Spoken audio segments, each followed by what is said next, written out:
Hey guys, tonight we're stepping into the smoke-blurred haze of medieval nightlife. The kind of place where a mug of ale counts as medicine, and a bad mushroom trip might get mistaken for a vision from God. You're perched on a creaky stool in a half-lit tavern somewhere between Canterbury and Chaos, the air thick with roasting meat, candle suits, and 1,000 unwashed stories. Someone laughs too loudly behind you. Someone else is already asleep on their plate.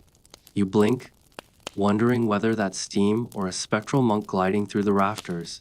You'll hear tankards clinking, smell wet wool and ale, and maybe wonder what getting high even meant when most people's lives already floated somewhere between fever dream and famine. You probably won't survive this century. Let's face it, no one here brushes their teeth. But for a moment, you get to hover amid the haze and eavesdrop on history's sleepiest delirium. So, before you get comfortable, take a moment to like the video and subscribe, but only if you genuinely enjoy what I do here. And hey, drop your location and what time it is where you're listening from. I love seeing our tiny map of night owls around the world. Now, dim the lights, maybe turn on a fan for that soft background hum, and let's ease into tonight's journey together. The tavern's beam groans as you lean back. Somewhere, a minstrel plucks a lute that's slightly out of tune. Actually, so out of tune it's closer to a confession than a song. The rhythm vibrates through the mug in your hand. This isn't the kind of high that comes in labeled packets. This is the historical kind. Accidental, communal, and often blessed by the local priest because water is more dangerous than bear. Medieval people lived constantly exposed to mystery chemicals. Smoke from green wood, fumes from candles soaked in animal fat, and herbal brews made by half-trained apothecaries. Everyday life was a chemistry lab with no safety goggles. The mainstream historical fact here: water sources were often contaminated, so ale was generally safer to drink than water. Children, monks, even nuns consumed small beer, low in alcohol but enough to keep microbes at bay and minds pleasantly muzzy. As you breathe in the tavern's clouds, you realize everyone's got that same sleepy glaze in their eyes. It's not sin, it's survival. The scrawny man beside you explains, between hiccups, that life without dulling the edge of hunger and hardship feels unbearable. He takes another gulp, as though to raise memory itself. But then there's the fringe tidbit. Some taverns burn strange herbs in the hearth to sweeten the air. Sweeten is generous. Try choking lavender, moldy sage, and dried animal dung rolled into something like potpourri from purgatory. When people inhaled those fumes for hours, it's no surprise visions appeared. Some said they saw angels, others swore demons whispered their depths aloud. Historians still argue whether those visions were psychological reactions to chronic intoxication or spiritual experiences shaped by famine, fever, and faith. Maybe both. Maybe your own lightheaded all right now is empathy across time, a brain rerunning the ancient human pattern of reaching beyond the ordinary. You notice the windows sealed with oiled paper instead of glass, the candlelight flickering orange on every mug. Conversations around you overlap like echo sings. A soldier boasting about wine and Burgundy, a monk recounting sins to laughter, a merchant insisting he's seen a plant in the east that makes sleep feel like flying. You can't tell if he's bluffing, but you feel the excitement surge through the crowd anyway, that half-superstitious hunger for something that bends reality. You swill your drink, thinking about how medieval intoxication, ritual, medicine, and amusement. No bartenders here, only alewives, women who brewed from home, selling beer darker and chunkier than you'd imagine. The foam smells earthy. Your lips stick to it like honey to parchment. Behind the table, a cat sneezes in the smoke and nobody reacts. It's too common. Even the air seems to vibrate with fermentation. Outside, a faint bell tolls vespers. Inside, the world keeps spinning, as though heaven and hangover are just hours apart. The tavern's door creaks open, the cold wind rushes in. A friar enters, robe mudded, smile suspiciously relaxed. Everyone greets him, knowing where this is going. Teethies first, tankard second. The line between priestly blessing and drunken blessing has always been soft. You might laugh quietly to yourself, what did getting high even mean when faith itself demanded you transcend daily misery? Intoxication was sometimes the only way peasants could simulate paradise before dying young. That ale, those herbs, even the hypnotic repetition of chants, All shared one purpose: to blur pain long enough for imagination to survive. The friar sits near you, muttering a prayer before downing half his cup. He talks about visions, pilgrims fainting mid-hymn, saints glowing during vigils. Some might call it divine ecstasy. Others oxygen deprivation from standing in incense for 6 hours. You start wondering if every miracle back then carried a faint whiff of smoke. The tavern's rafters drip with condensation as lauder builds again. A juggler tumbles through, coins clinking from patrons, his breath sour with mead and onions. You lean back and let the warmth blur the edges of time.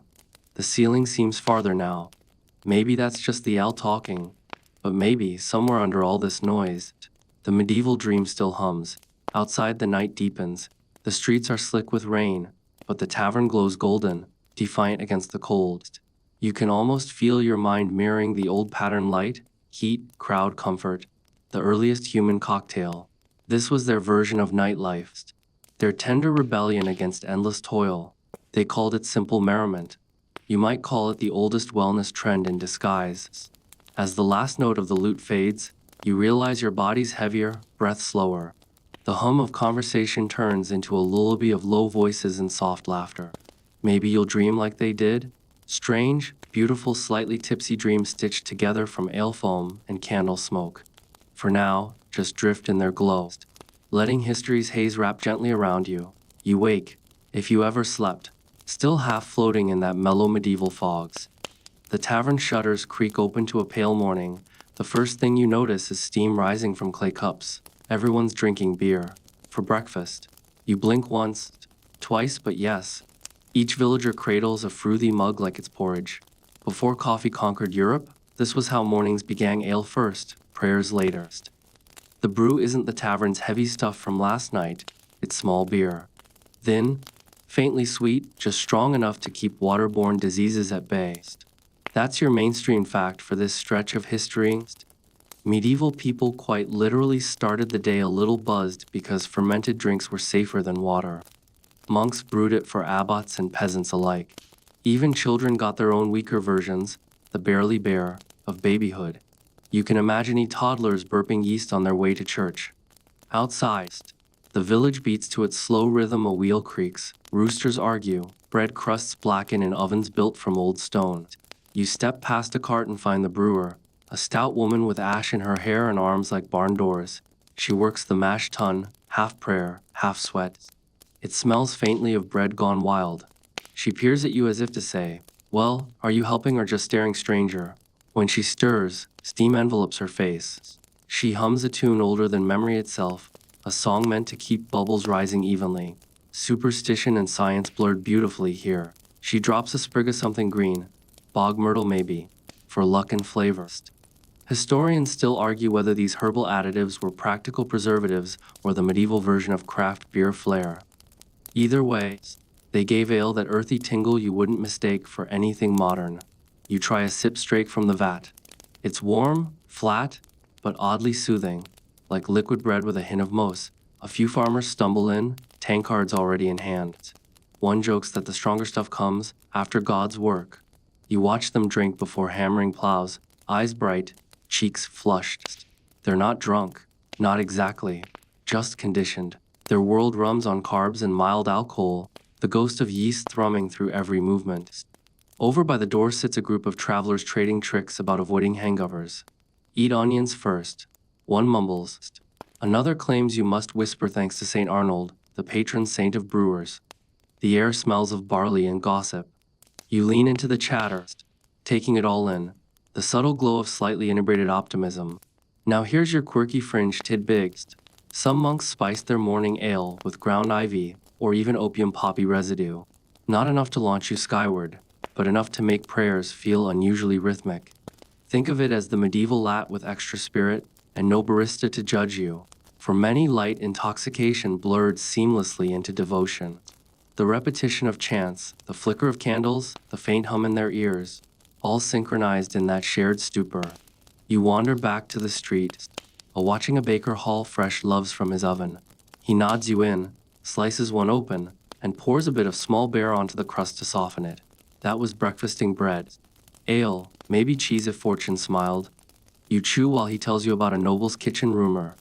Apparently the lord imported wine from France, but no one could tell it from vinegar. So in silent protest, the cooks pretended sophistication by labeling ale as liquid bread for refined guts.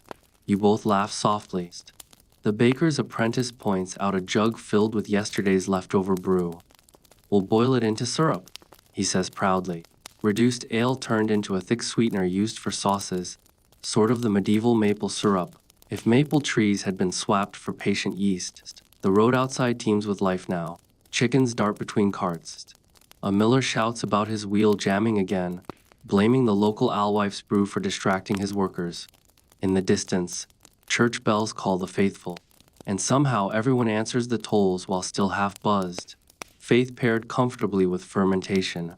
You pass a young priest with rosy cheeks. He heading in for morning mass. He doesn't flinch at the smell of beer, he probably had one himself. In truth, breweries often stood right in monastery courtyards. The Benedictine motto Ora et labora, pray and work, might well have included, and brew responsibly. The priest pauses, glances at you. The Lord's mercy, he says with a grin, and a decent head of foam. Then he moves on, robes swaying like soft sails. You find a wooden bench and sit by a well. Peasants hurry past with buckets but don't drink from it.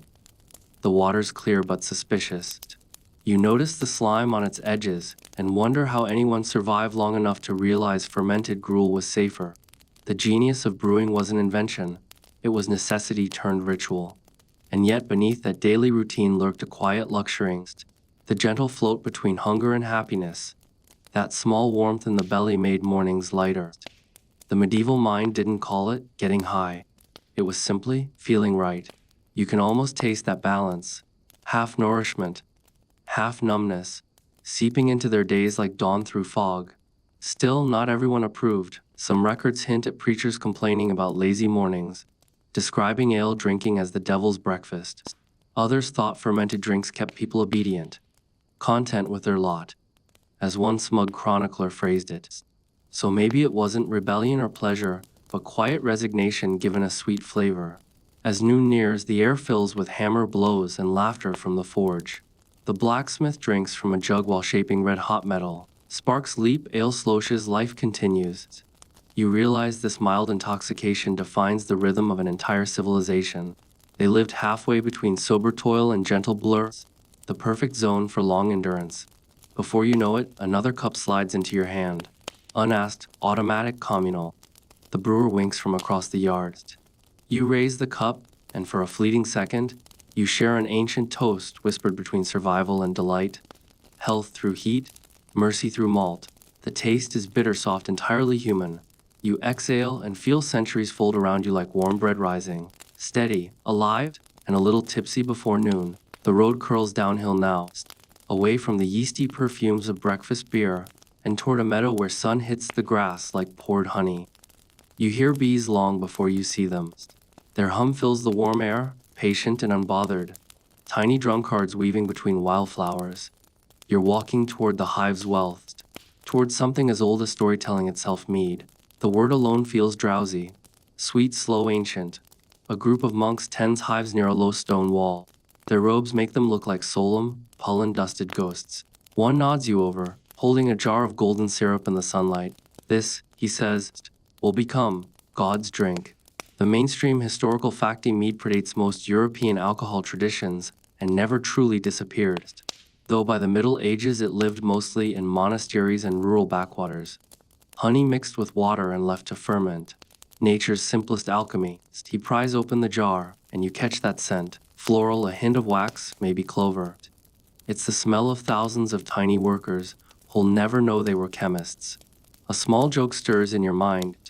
Medieval bees probably had better union benefits than most peasants. One sting at the wrong time, however, could land the beekeeper in a delirious fever. Some said the buzzing itself had healing vibrations, and although science may frown, you can't deny it's soothing enough to make you yawn. The monk ladles honey into a wooden tub and murmurs a blessing for strength and patience. He adds herbs next. Rosemary, maybe a few petals of marigold. You watch bubbles form like tiny halos. He tells you that bees are sacred to Saint Ambrose and, by extension, to writing, song, and wisdom. Small wonder that minstrels sing about mead as the flute of inspiration. It wasn't just a drink, it was a gateway to melody and verse. You help carry a jug inside the cool shade of the Abbey's cellar. There, the air smells like time itself. Wood, damp, a trace of fermenting fruit. The monk offers you a taste, still warm from the cask. It's thick and sticky on your tongue, lazy in how it melts down your throat. Too sweet, yes, but also oddly cleansing. As though something herbal lingers at the edges, he claps you on the back. Stronger than penance, he says, smiling. Here's your quirky tidbiting. In some regions, new leads drank honeymoons. Literal mead for a full month, a sweet tonic meant to increase fertility and, theoretically, affection. The idea of romance lubricated with fermented sugar goes back far beyond wedding hashtags. Historians still argue whether the custom's name birthed our modern honeymoon, or vice versa, but you'd almost rather not know. It's nicer to believe every toast to coast that ancient hope, that love and sweetness might ferment into something lasting. You step outside and find bees swarming over spilled honey. The sound is hypnotic, soft chaos. In medieval imagination, bees symbolized order and purity, even though their products so often led to joyful disorder.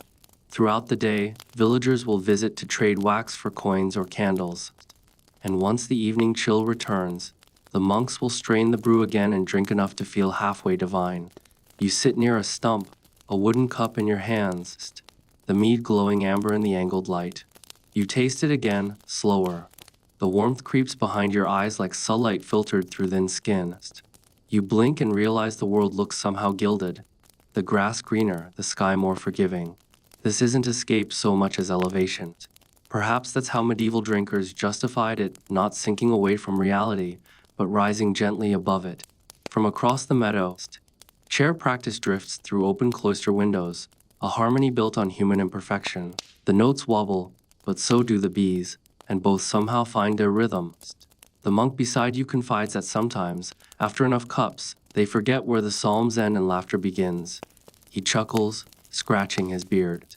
We all see angels then, he admits, though some of them have wings made of ale foam.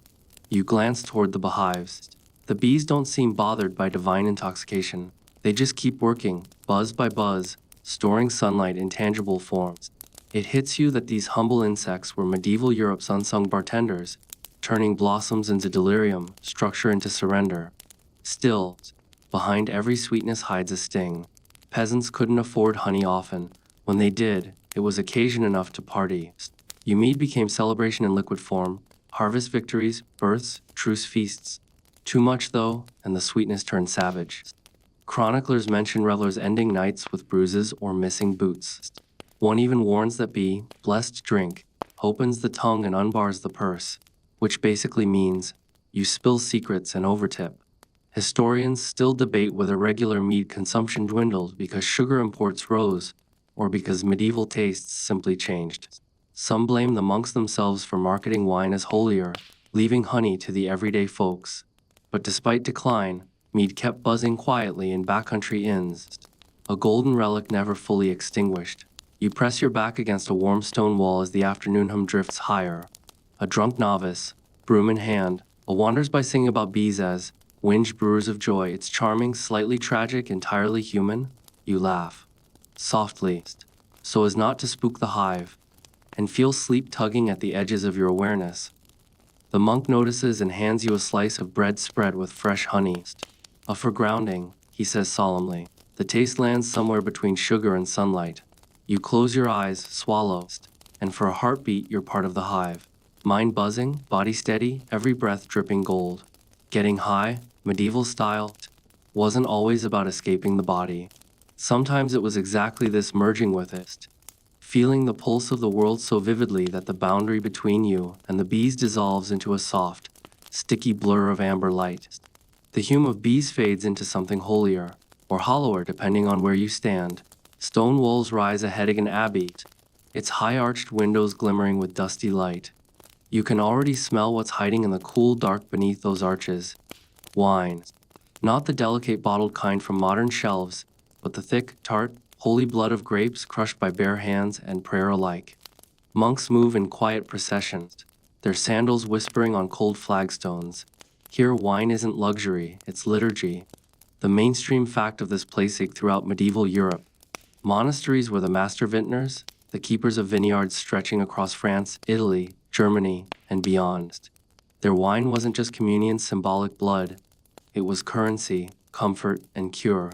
The monks knew precisely how much to drink without technically sinning, an admirable and suspicious talent. One fat-bellied barrel stands open. A friar taps it, filling a jug whose neck wobbles slightly under the weight. He sees you watching and grins. Tastes like salvation, he murmurs, handing you the cup. It burns sharper than mead, drier, deeper. You feel the tang bite your tongue, a reminder that holiness, too, can sting. At the far end of the Abbey refectory, you spot another table where workers ladle wine to bowls and toss in herbs. It's spiced wine, their winter staple, infused with cloves and cinnamon. Treasures more expensive than mercy itself. They stir gently, as though calming a restless sea. Your fringe tidbit here in some monastic records. Novices were allowed up to a liter of wine per day, for cheer and health. That holy loophole makes you smile. The same monks who scolded peasants for public drunkenness often plotted wine allocations down to the drop. A small sip for discipline, a large one for charitable endurance. You drift to the open courtyard where grapes grow behind low walls. They glisten like dark pearls against sun. A monk plucks one, rolls it between his fingers. The sweetness depends on suffering, he says cryptically. Perhaps about faith, perhaps fermentation. Each cluster tells a quiet story of earth pressed into ecstasy. But beyond the Abbey's gentle hum, a deeper irony twines through history. Our wine symbolized divine blood, the promise of heaven, but it also doubled as medieval pain relief, digestive medicine, even disinfectant for wounds. Anything sacred became suspiciously practical when poured into a cup. You imagine a monk tending a cut with, holy antiseptic, muttering about God's mysterious wisdom for his throbbing finger. You take another sip and wander toward the cellars, following echoes of distant laughter. Down here, cool shadows stretch endlessly. Barrels line the walls like wooden tombs, their sides damp with slow fermentation. The smell intoxicates you before the drink does. One monk points to a smaller cask, a reserve for the bishop. He says with a wink, although we sample it hourly for safety. Historians still argue whether medieval wine was weaker than today's, or simply diluted more often. Some claim monastic houses engineered superior grapes, pioneering techniques that survived into modern French vineyards. Others think most of it tasted like sharp vinegar, more punishment than pleasure. Truth probably sat somewhere in between, half miracle, half misery, much like the faith that blessed it. A thin door opens onto a smaller chamber, half storage, half secret. Bottles, flasks, and strange glass tubes glint in the lamplight. Our experiments, confides a jittery friar, handing you something warm from a shelf. It's mulled with honey and rosemary, a liquid poem. He explains they've been aging it too long, hoping for new miracles of flavor. If wine can age gracefully, why not souls? You sip, it's sharp enough to reset your heartbeat. The monk wipes his brow theatrically. Still no wings. He sighs, but plenty of spirit. You laugh, the echo bouncing off the stone-vaulted ceiling. Back in the main hall, a long table stretches beneath painted saints.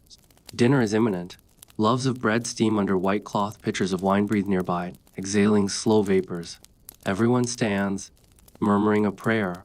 The same words uttered for centuries, half gratitude, half exhaustion. When the abbot nods, the feast begins. Silence by rule, pleasure by accident. Your cup refills faster than you notice. The world softens at its edges. You gaze at stained glass windows now glowing orange with sunsets. The saints inside almost seem to sway from their frames, gentle and forgiving. Maybe they too approve of moderate delight. The abbey hums, the murmured Benedictine balance, a coin between every heartbeat at labor, prayer, sip, repeat. Someone passes you cheese, another slab of roasted root vegetables. The combination with wine is celestial or dangerous, impossible to decide. You remember the alewives laughter in the tavern and realize nothing really changes. Monks in cloisters, peasants in pubs, all chasing the same brief comfort of being more alive than their suffering allows. Later, a sleepy novice leans close. Sometimes, he whispers guiltily, I think the spirit visits through the wine. You answer, half dazed. Maybe it's simpler. Perhaps wine just lets you listen. He smiles, unsure whether that's blasphemy or truth. Above you, the great bell tolls compline. Candles gutter. The monks pull their hoods, extinguish light, and the abbey settles into hushed warmth. You're left with lingering sweetness at the back of your throat, that soft frontier between sobriety and song. As you step outside, night balloons over the fields, immense and quiet. The stars blink, tiny goblets of their own, offering light from impossibly far away.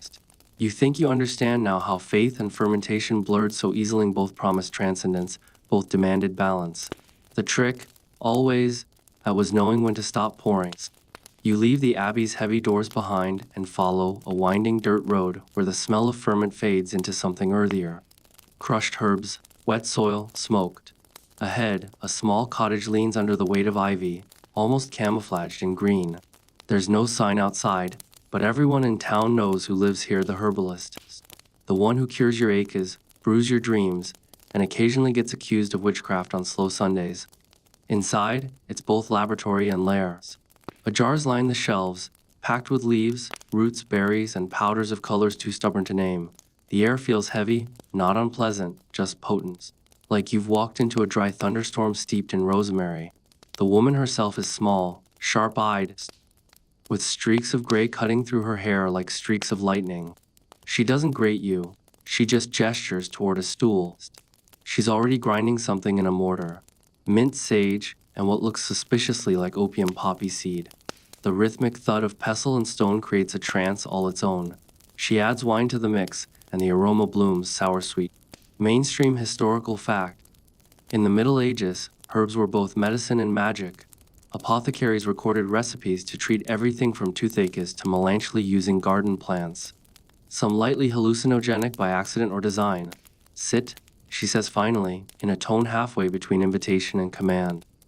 You've got questions. Maybe you do.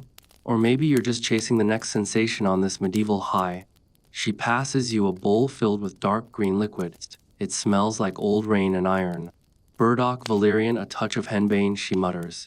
Steadies the nerves, rattles the soul. You swirl it carefully. Drink it fast before it tastes like truth. The first sip hits like a chill under your tongue. Then comes warmth. Deep, curling warmth. Not unlike honeyed mead but smoky at the edges. The world tilts. Shelves sway slightly, candles waver and stretch. For a moment you see the air as a living thing, glowing faintly gold. Here comes the quirky tidbiting. Medieval herbalists sometimes produce concoctions called sleeping waters, combinations of narcotic plants soaked in alcohol. Travelers use them like anesthesia before surgery, or to have vivid ecstatic dreams. Not everyone woke easily. Those who go too deep. The herbalist whispers, I may glimpse heaven, but only sideways. You ask how she learned her craft. Her grin unfolds like leaves under sun. From priests who needed medicine, from widows who needed forgiveness, from earth mostly. In a corner, bundles of herbs hang like captured ghosts, twisting gently as she crushes more leaves into your brew. Historians still argue whether medieval herbalism counts as proto-science or pagan holdover. But here, argument doesn't matter. The room smells alive. Smoke from her small fire curls upward, thick with dried thyme and something else. Mandrake root, maybe. Some claimed mandrakes screamed when pulled from soil. Others swore they hummed like lullabies. She chuckles when you bring it up. Plants don't scream, she says. People do, when they don't listen. You lean back against the wall and feel the warmth widening behind your eyes. Every surface seems alive, hallowed with energy. You remember the monks and their wine, the bees and their mead. It all feels connected by invisible vine roots under the soil. The herbalist notices your half smile. A good, she murmurs. The plants like you. Don't ask questions while they're talking. Time dissolves a little. The sound of grinding returns, slower now, as if the room itself has joined the rhythm. A gentle percussion, heartbeat, rainfall. Somewhere outside, cows low in a distant field. The world reduces to simple sensex smell, pulse, the faint taste of bitterness on your lips. You're not drunk exactly, but the boundary between you and the garden seems to have thinned to gauze. The herbalist produces a puff of dried herbs from a small pot and tosses them into the fire. The smoke shifts color, faint purple curling through the golden haze. She calls it cure for thought. You laugh softly. She doesn't. Too much thinking spoils healing, she adds. That line could hang in any therapist's office today, carved in Gothic script. As she works, You realize how precariously she lives, half respected, half feared. The villagers come here for medicine, then whisper she's consorting with unfriendly spirits. But in a time before pharmacists, her art was survival. Herbs dulled pain when nothing else could. Her powders eased childbirth, induced sleep. Perhaps inspired visions mistaken for prophecy. She hands you a pouch of dried lavender and says, for dreams sweeter than what the church allows." You tuck it away like a secret. In one corner, her cat yawns, gray and unimpressed, then paws at a jar labeled belladonna.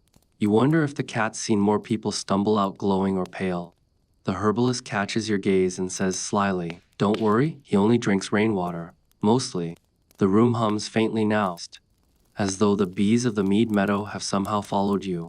The warmth from the fire mixes with the plant fumes until your eyelids grow heavy. You blink slow, catching a glimpse of the herbalist's silhouette dissolving in smoke. Maybe she's still grinding roots, maybe she's gone.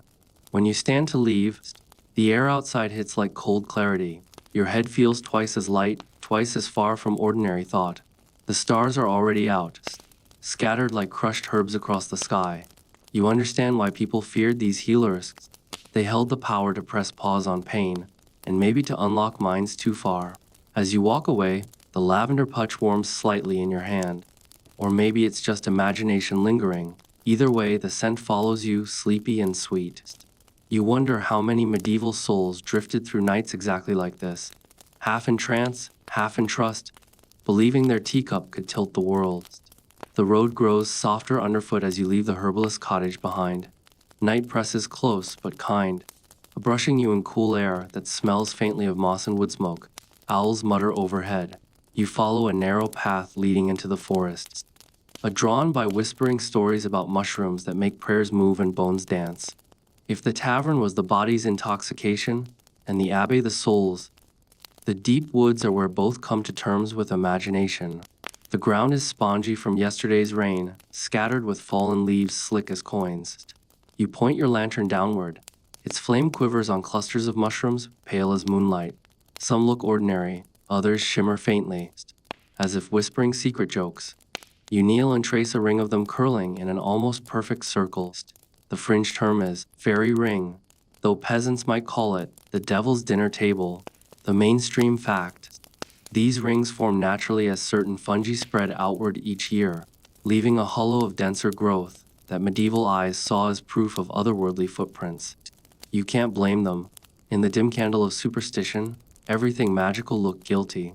A breeze moves through the trees, and the air pulses with strange sweetness.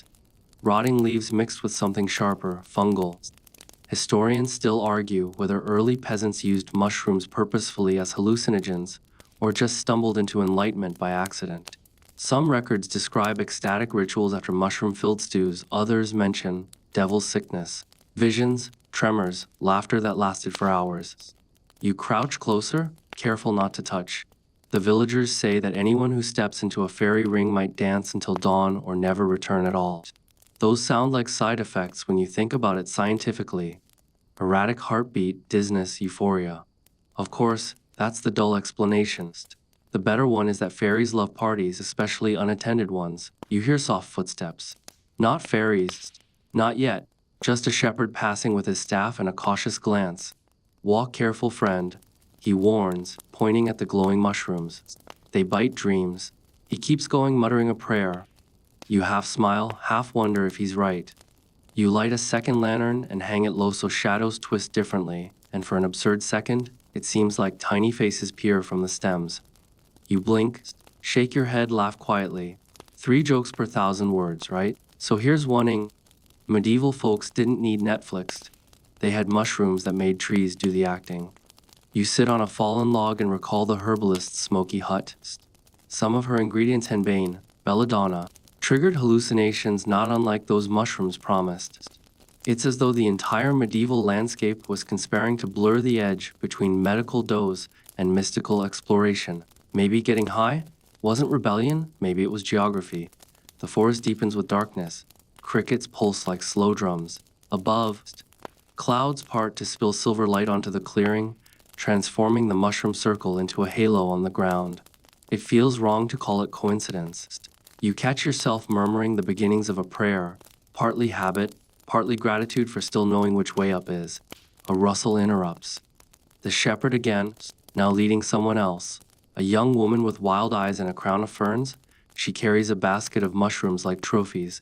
For stew, she says cheerfully, glancing at your raised eyebrows. And for dreaming clearer, her tone is neither guilty nor proud, just factual. Another task at day's end. She sits beside you, sorting her haul. Some gray, some spotted red. She sniffs each one, hums, discards a few. Only fools eat everything the forest offers, she remarks, tossing one over her shoulder. But fools make the best stories, you can't argue. She waves a mushroom under your nose. Amanita muscaria, she declares, though she clearly doesn't know Latin. Brings warmth to the head, sometimes angels. She laughs softly, eyes distant. You hesitate, but recall another recorded quirk, reindeer in the far north, were witnessed eating these same mushrooms, later leaping wildly about. Some theorize early tales of flying reindeer and shamans began with exactly this fungus. History, it seems, has always had a sense of humor. She stands, twirling once in the circle before sitting again, dizzy and delighted. The world moves different when it smiles, she says dreamily. You forget you're small. Her grin flickers. Sometimes you forget you're here at all. That might be the mushrooms, or something more profound. You try one cautious taste, a scrape of the mildest cap roasted over her portable iron pan. It's surprisingly nutty. For a moment, nothing. Then, light rushes through your senses like dawn through stained glass. The forest feels awake, acquainted with your thoughts. Leaves seem brighter, patterns clearer. You understand why this recipe became folklore, why fainting prophets and tripping peasants both claim to see paradise. But even before you can decide whether you're enlightened or just mildly poisoned, the feeling ebbs. Warmth trickles into awareness.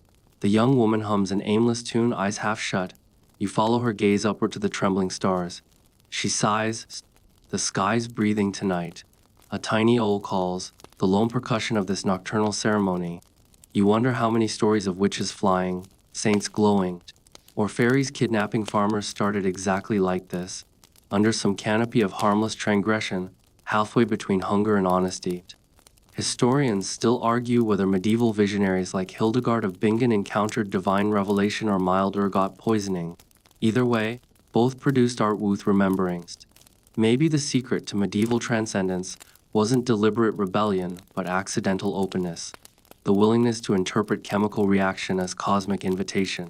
The woman finishes her stew, packs her basket, and tips her head politely. Walk with quiet feet. She warns. Other fair folk hate braggers. Then she melts into the trees. You remain a little longer, unsure if the faint glow comes from the moon or your lingering dizziness. When you finally stand, the forest seems gentler, its mystery companionable rather than menacing. On the path back to the village, the air feels freshly washed. Your mind half humming. Strange how little fungus could clean the cobwebs from the soul. By the time the cottages reappear, your lantern's nearly dead, but your steps are light.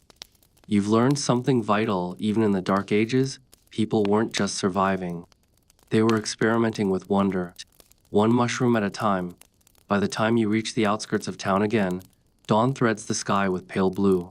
The forest's whispers fade behind you, replaced by the grand hush of stone rising from the valley. Cathedral under construction, scaffolding clinging to its ribs like spider silk. Each morning, the place smells of wet mortar, new sunlight, and last night's incense. You wander toward it, your head still soft from the mushroom's glow, expecting serenity and something else entirely, a cloud that blurs the line between prayer and perfume. You step through colossal doors and nearly choke on the sweetness. Smoke pours from swinging censers, their brass chains glinting with light as monks stride through the nave. Each motion releases a puff of shimmering scent, resin, frankincense, myrrh, and something sharp you can't name. Mainstream facting incense in medieval churches wasn't just ritual decoration. It masked the odor of crowds, decay, and unwashed pilgrims while symbolizing prayers drifting toward heaven.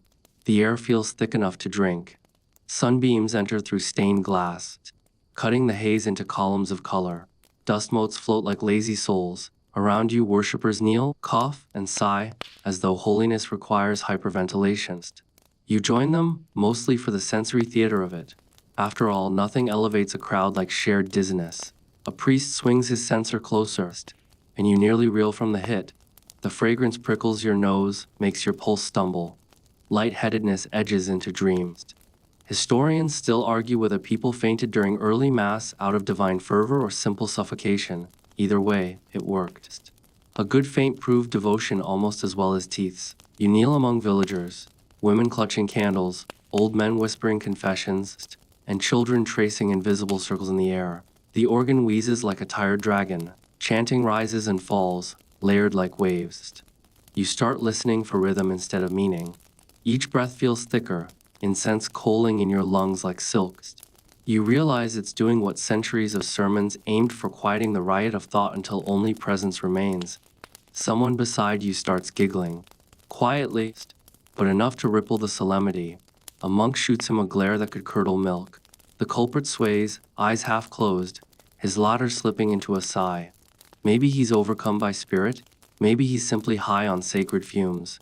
There's hardly a difference right now. Here comes the quirky tidbitting. Some church records describe parishioners claiming visions after particularly smoky services, angels hovering between rafters, Christ winking from the crucifix, candles singing hymns. At least one bishop ordered better ventilation, lest overmuch holiness disturb the senses.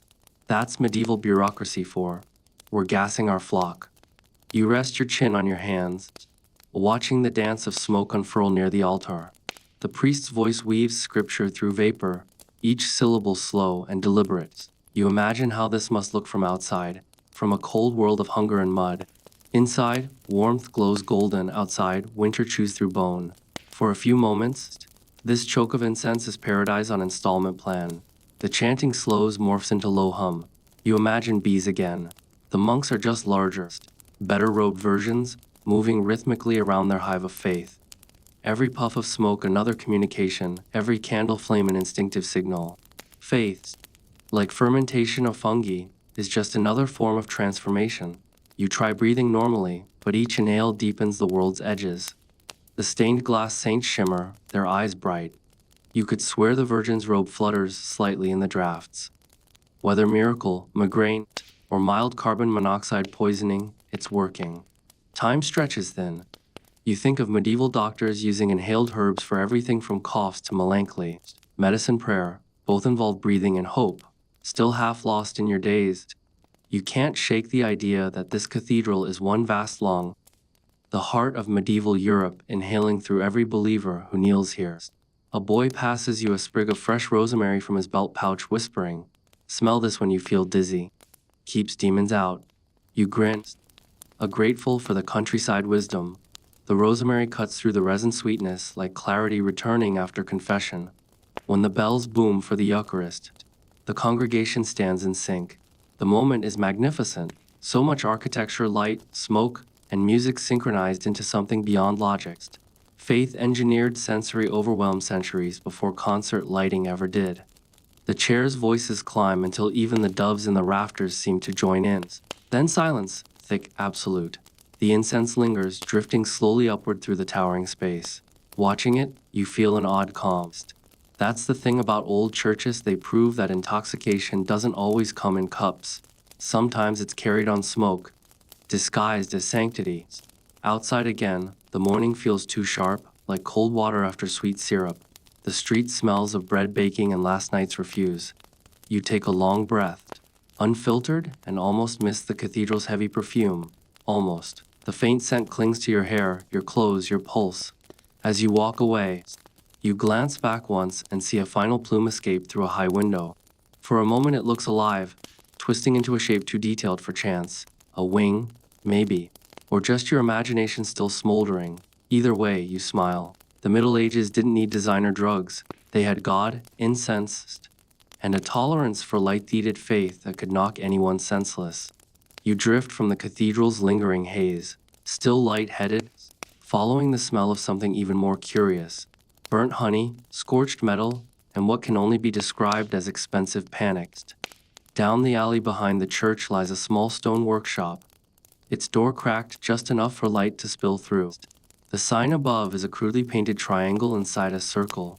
You push the door open and step into the world of the alchemist. Inside, heat presses against you like a physical force. Fires roar in brick furnaces, and glass flasks bubble with colored vapors. Shelves sag under jars labeled and nonsense alike. Every surface gleams or glows. The man himself, thin, wild-eyed, hair jutting out like a startled raven, turns from his table, holding a smelting spoon. "Careful!" he hisses. The spirit of antimony hates sudden movement. The pungent air tightens your throat. Mainstream historical fact. Medieval alchemists pursued the philosopher's stone, the legendary substance able to transform base metals into gold and ideally grant immortality. In truth, their fumbling experiments laid foundations for chemistry, pharmacy, and spectacular household fires. The alchemist gestures you closer, eyes blazing brighter than any furnace. On a nearby table sits a chipped vial labeled aquavita, water of life, the ancestor of brandy, distilled in confession booths of glass. He dips a feather, flicks droplets into the flame, and the fire blushes blue, a proof that the divine hides in spirits. He declares proudly. You glance at the flask-clear liquid, innocent sheen. It smells faintly like fermented fruit and insanity. He offers you a thimbleful. You hesitate. Drink, or you'll never understand transformation. He insists. You take it in one swallow, and instantly your chest warms as if swallowed lightning. The fumes rise behind your eyes. Somewhere between medicine and mistakes, your mind wobbles loose in its socket. Your vision brightens, the air shimmering like thin glass. "For purity!" he crows, raising his own cup. For discovering what hides between breath and smoke. He drains it, promptly coughs his lungs halfway out, then beams. "Not bad." You laugh, partial from nerves. He doesn't mind. Laughter is apparently an acceptable phase of enlightenment. Around him, beakers flicker with red and purple solutions. On one shelf, something labeled Essence of Unicorn fizzes quietly. You dare not ask. Here's your quirky tidbit. Some alchemists genuinely distilled gold dust into wine for nobles, convinced it carried solar virtues. The result: shimmering liquid and violently glittering intestines. Still, nobles paid, dazzled by the illusion of immortality coursing through their veins. The alchemist moves restlessly, adding mercury to vinegar, muttering scripture backward, fanning embers as if decoding divine grammar. He explains that all elements have souls, and only through proper torture, fire, pressure, time, can they confess their secrets. You glance at a flask labeled sulfur of Jaculus, bubbling like captured dragons. Maybe the elements aren't the only ones tortured here. He points toward a metal dish glowing faintly pink. This, he whispers reverently, may become gold by dawn. Historians still argue whether such promises were pure fraud or hopeful delusion. Either way, alchemists weren't entirely wrong. Centuries later, transmutation became reality under nuclear physics. He was just a few hundred years and several catastrophes early. The room hums with heat. Sweat gathers on your neck. The scent of burning herbs mixes with something metallic and sweet. You peer closer to the pink dish, mesmerized by rising patterns swirling like galaxies. The fumes sting your nose, and suddenly, absurdly, the ceiling seems much higher. You take a single careful step back. He catches your arm, eyes glowing mania and plea. "Do you see it?" he demands. You do see something, a fluttering impression of wings in the vapor. Or maybe your brain short-circuited trying to categorize the smell. He nods solemnly. They always appear before transformation. Angels of combustion, guardians of flux. His lips twitch upward in exhausted joy. Only those brave enough to inhale truth can witness them. You've inhaled plenty. The room tilts slightly, colors thickening. For a second, the bubbling glass looks alive, breathing in rhythm with yours. Perhaps that's the pointing. Alchemy isn't only laboratory work. It's a state of mind where boundaries between matter and thought melt as easily as lead in his furnace. He stumbles toward his notes, parchment singed at every edge. "People call us mad," he grumbles. Maybe they're right, but madness and revelation share the same hallway. You just need the right door. His words slur with exhaustion or intoxication. You realize he hasn't slept in days. A sudden pop snaps the air. A flask bursts behind him, shards scatter. Smoke whooshes upward. You flinch. He doesn't. "See," he wheezes. The elements resist confession. The air fills with acrid mist, sharp, sour, electric. You cuff hard enough to taste copper. Then silence. The fire steadies back to a gentle glow, as if satisfied. The alchemist sighs deeply, sits on the floor, and stares into the embers. Mercury's laughter, he murmurs, always teaches humility. You sit beside him. The warmth is heavy, soothing now that the chaos stills. The fumes blur the edges of thought into soft nonsense. Maybe you think his obsession isn't greed but curiosity, the ancient, unslakable thirst to force matter to reveal meaning. Outside, dawn edges into pink. Even the furnace's glow looks calm by comparison. He catches you staring and smiles faintly. Go, he says. The air is turning wise again, useless for work. You step out into cool mornings, lungs grateful for the clean bite of wind. Behind you, the workshop exhales one final puff of silver through its vent, a sigh too perfect to be coincidence. You walk down the street smiling, your clothes infused with a scent of sage, sulfur, and half-cooked revelation. The alchemist might never make gold, but for a moment, you realize he already has, burning failure into wonder, turning confusion into story. In medieval terms, that's practically profit. By the time you leave the village behind, the morning sits soft and low, painting the horizon the color of weak ale. You follow a caravan trail heading east, where the dust smells faintly of spice and sea salt. Word along the road is that travelers from faraway lands bring mysterious powders and intoxicating resins, things that promise both health and hallucination. The farther east you go, the stranger the stories get, and you're curious enough to chase them. The path hums with commerce. Traders push carts trimmed with silk tassels. The air carries layered scents. Pepper, cinnamon, and something sharper, almost medicinal. You meet a merchant lighting a small clay pipe, his fingers adorned with rings engraved in strange alphabets. He notices your stare and grins through the smoke curling from the bowl. Opium, he says easily as if talking about soup. Mainstream historical fact. Opium had entered the European imagination through Eastern trade routes by the late medieval period, carried along by merchants from Persia and beyond. Called the joy plant, it was prized equally by physicians and poets, both claiming it eased pain of one kind or another. He offers you the pipe. You hesitate, because this man's eyes look oddly steady for someone lounging in roadside dust. Then curiosity, that reliable medieval contagion, wins. You draw in one careful breath. The taste is bitter, the smoke heavy but sweet as burned raisins. It hits slower than wine, deeper than ale. Your body exhales, but your mind forgets to stop floating. The merchant chuckles softly as he watches your face tilt between surprise and serenity. You see why we carry it, he says. It keeps war small and songs long. He taps ash into the sand. We sell peace, one breath at a time. You hand the pipe back, still half mesmerized. Around you, the road glimmers under a heat haze. The merchant packs up, humming a tune with no melody, just rhythm. You realize the smoke hasn't disappeared. It shifts, dancing like incense from a cathedral but lazier older. He tells you tales between puffs. In distant courts, nobles sip tinctures of the poppy, calling it sleep's milk. In sultans' palaces, poets write verses inspired by dreams, so lucid that listeners swear the metaphors breathe. Historians still argue whether those stories are exaggerations or disguised medical usage. To the medieval imagination, the boundaries between remedy and revelation rarely stayed firm. Another caravan arrives from further east, bearing small cakes wrapped in wax.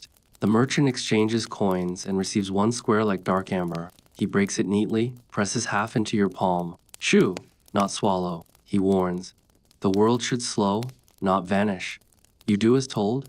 It softens against your teeth, taste dripping between bitter and heavenly. Within minutes, every sound magnifies, the creak of a wheel, the chirp of distant birds, the rustle of linens. It's as though the universe aims for delicate harmony and nearly achieves it. You glance at the desert horizon where camels move like thoughts drifting too slowly to finish. The merchant sits cross-legged, lost in his own daydream. His assistant, a boy younger than Sin, scribbles trade notes while mumbling fragments of prayer. Even business here feels sacred. Quirky tidbit time. One Franciscan chronicler famously condemned these opium-carrying travelers as herbal sorcerers, unaware that European physicians already used the same extract for surgery and sleep aid. The irony is delicious. Condemnation imported along with the cure. Later, under patchy shade, you share water mixed with honey to puncture the numbness. You ask if this world of drifting thought ever becomes too beautiful to bear. The merchant eyes you thoughtful. Beauty's not the danger, he says. Forgetting what's real, that's the edge you guard. Then he smirks. Still, falling off it is sometimes the only way you learn it's there. You sit in companionable silence, feeling the high not as flight but as soft subtractioning, the removal of ordinary age, the whisper between each heartbeat. Medieval life offered little break from pain, blisters, hunger, grief. But this was permission to dissolve gently, even for a moment. Around noon he pours tea scented with cardamom, offers dried figs. The opium has mellowed into something like perfect calm. The bees from the Mead meadow hum again somewhere inside your skull. You're aware, alert, content. The merchant laughs when you tell him this. First taste feels like truth, he says. Second taste feels like memory. Stop before third, or you'll forget which one you wanted.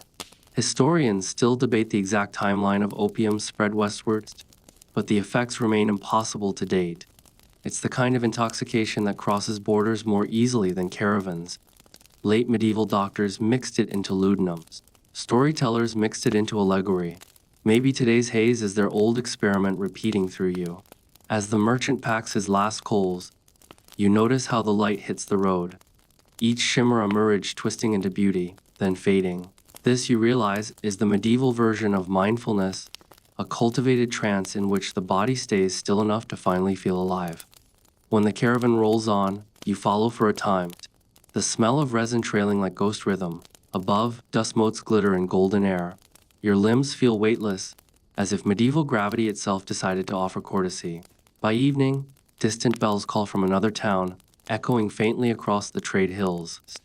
The smoke in your lungs has long cleared, but a sweetness lingers at the edges of your thoughts.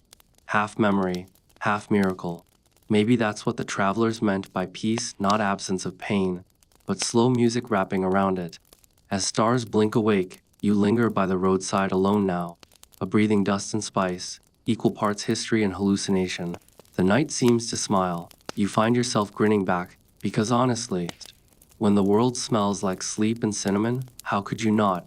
By now you've inhaled fumes in cathedrals, sampled honey wine under monastery roofs, and accepted one too many mysterious drinks from strangers who probably shouldn't be trusted with fire.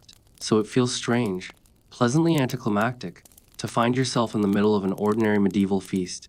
No incense, no chanting, no secret recipe meant to open the third eye, just people, laughter, and absolutely no intention of moderation.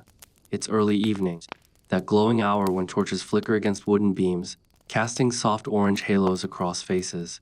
A long table stretches from the days of the nobles all the way to the common guests, a democratic miracle built entirely on meat, bread, and spilled beer. The hall smells of roasted goose, yeast, and something sweet, maybe cloves. Somewhere in this noise of forks and faith, you can almost hear civilization itself trying to forget how hard living actually is. According to the steward's grinning boast, tonight marks the last day before Lent begins, the official farewell to indulgence, the mainstream historical facta. Medieval Europe's calendar was structured around feast and fast, the two endlessly correcting each other. 40 days of restraint justified by 1 week of chaos. For now, nobody saves room for repentance. A loud musician plucks a harp in the corner, singing about some long dead knight who accidentally just did a haystack. It's as funny as history gets after your third cup of ale. You're seated between a baker's apprentice and a monk who has very clearly made peace with gluttony. The baker elbows you gently. Eat an onion, it'll slow the drink. You assure him it's far too late for such wisdom. Trenchers of bread double as plates. You tear off a chunk, ladle stew into it, and marvel at how efficiency occasionally tastes delicious. The monk leans close, whispering gossip about an abbot who once declared fasting invalid if the stew smelled too divine. His laughter breaks into hiccups. Servants carry in wooden buckets of ale still frothing. Someone yells for wine. Within an hour, the hall hums like a nest of friendly bees. Except these bees are armed with bones from the goose and a talent for singing off-key. You remember the mead from earlier and smile? This is its louder cousin. Here's your quirky tidbitting. Some noble feasts featured. Pies of surprise. Crusts baked around live birds meant to flutter out mid-meal as entertainment. No pastry tonight takes flight, but a chicken leg does glide skillfully across the table toward you. tossed by the baker in a fit of generosity. You catch it like a triumphant knight, grease and all.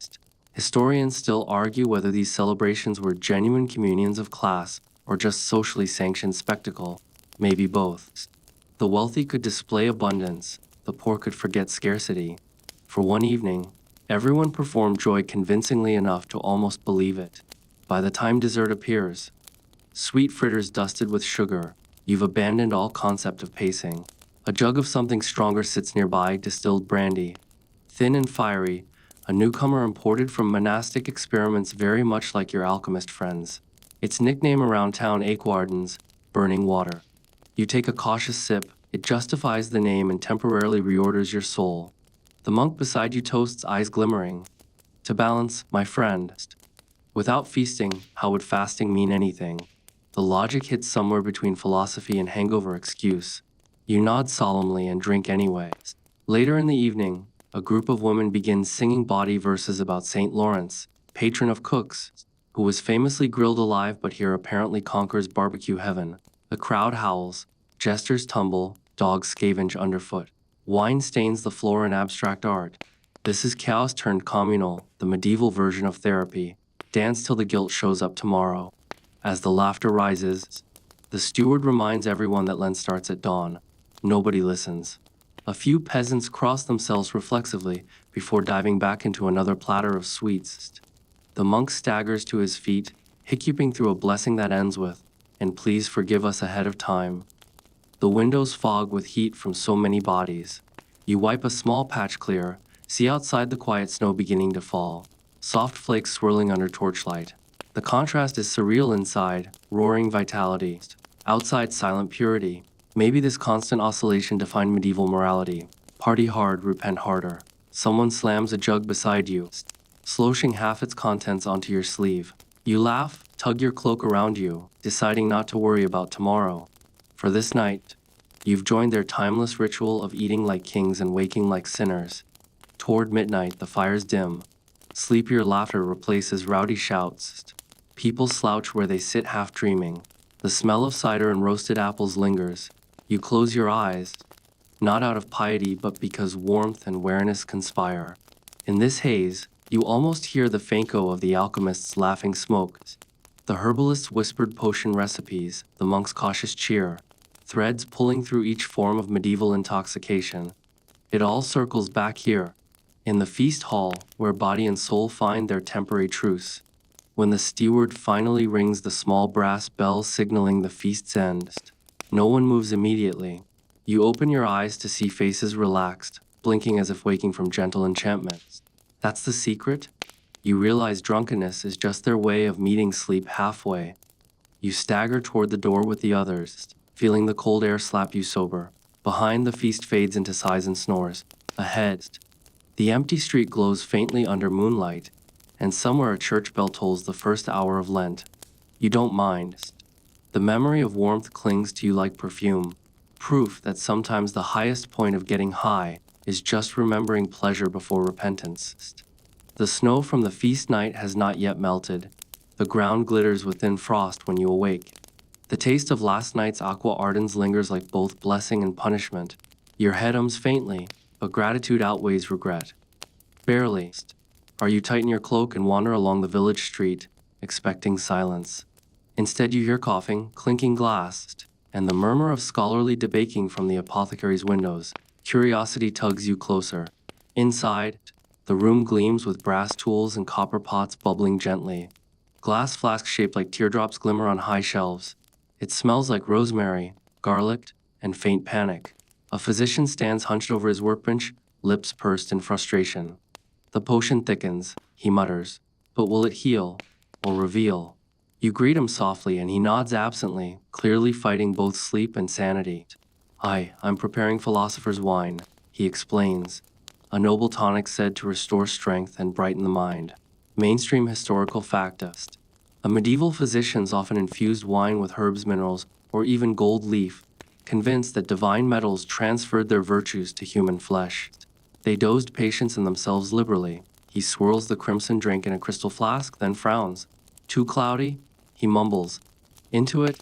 He drops a pinch of powdered coral, then, peculiarly, a shaving of copper. The liquid fizzes briefly, deepening in hue. That's the trick, he says, triumphant. Alchemy meets anatomy.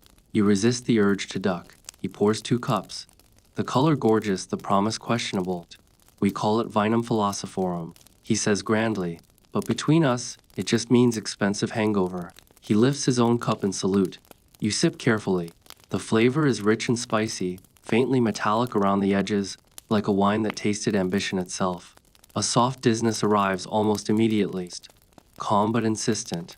Your cheeks warm as though you're blushing at the universe. The physician watches you critically. Good, he nods. You're perceiving the humors align. That's wishful science but polite conversation, so you nod along. Now for your quirky tidbiting. Some medieval philosophers' wines contain traces of lead or copper oxide, materials thought curative but now known to court slow poisoning. Nobles who drank daily might glow with wealth and subtle decay. Yet, intoxication with a scholar label always sells best. You ask him why everyone's obsessed with mixing spirituality into the drinking cup. He doesn't hesitate. Because every body is a flask, he says, eyes gleaming. A heat, transformation, refinement? Our souls seek distillation. You can't tell if that's poetic or diagnostic. Maybe both. A patient arrives, a thin woman with a bandaged wrist and the kind of weariness that outlasts seasons. Without question, he pours her a smaller cup of the same concoction. To brighten spirits, he says. She drinks obediently, eyes fluttering closed. Within minutes, her posture loosens, a small gasp of relief escaping her. You realize how easily relief and intoxication swap disguises. The physician paces, mumbling notes. A perfect dosage, though efficacy remains interpretive. He chuckles, half guilty. You remember the monk with his freely flowing wine, and the alchemist who nearly combusted himself, everyone chasing purity by slightly different recipes. Historians still argue whether medieval medicine was closer to magic or science. Standing here, surrounded by fumes and faith, you suspect it was both, or something richer than either. Pain demanded creativity, and healing always walked hand in hand with risk. He sets another bottle in your hand. This one's lighter. Wine with saffron and sage. Helps the blood remember to flow. You sip. It tastes like sunlight in morning, bright but uneasy. He grins as you swallow hard. See, you feel warmer already. The balance of humor's restored.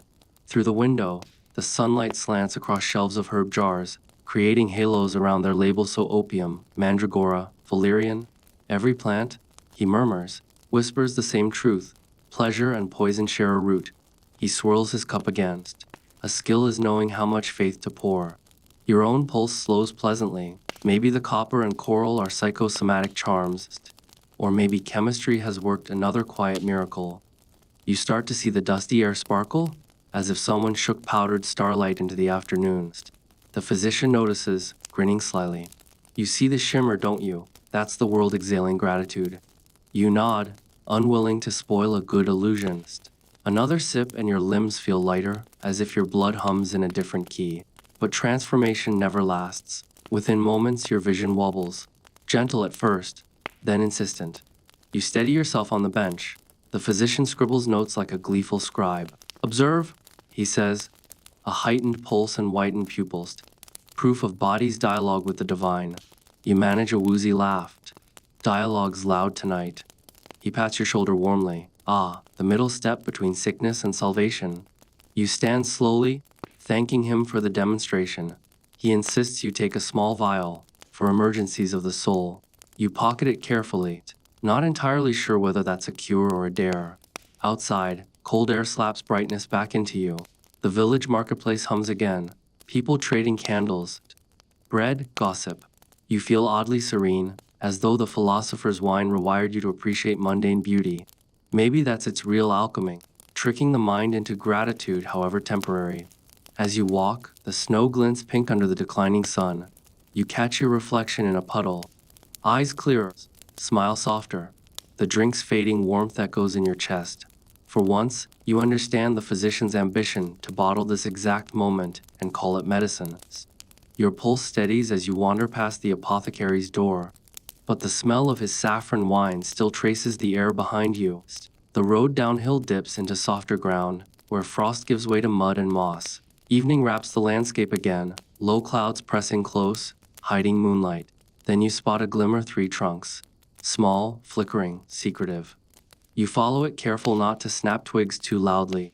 What opens before you looks like someone built a garden from superstition, neat beds of herbs hemmed in by thorn fences. Jars hung like lanterns, their oils glowing amber. In the center, a crouched figure works by firelight, whispering to herself. You recognize her silhouette from the way she moves. Yes, another herbalist, but her energy feels sharper, almost crackling. Locals call her the Hedge Witch. Though she calls herself simply Magdalena of the Muddy Path, she notices you, doesn't flinch. Don't come too close, she says calmly. Most of these plants don't know the difference between healing and harm. Her voice has the self-assurance of someone more comfortable among roots than people. She's grinding something with deliberate rhythm. Mainstream historical fact: medieval Europe produced countless treatises cataloging medicinal herbs. Yet women who practiced medicine outside official channels often faced accusations of witchcraft. Some concoctions eased pain, others, accidentally or intentionally, induced vivid hallucinations or numbness mistaken for flying dreams. On the flat stone beside her lies a half-made salve.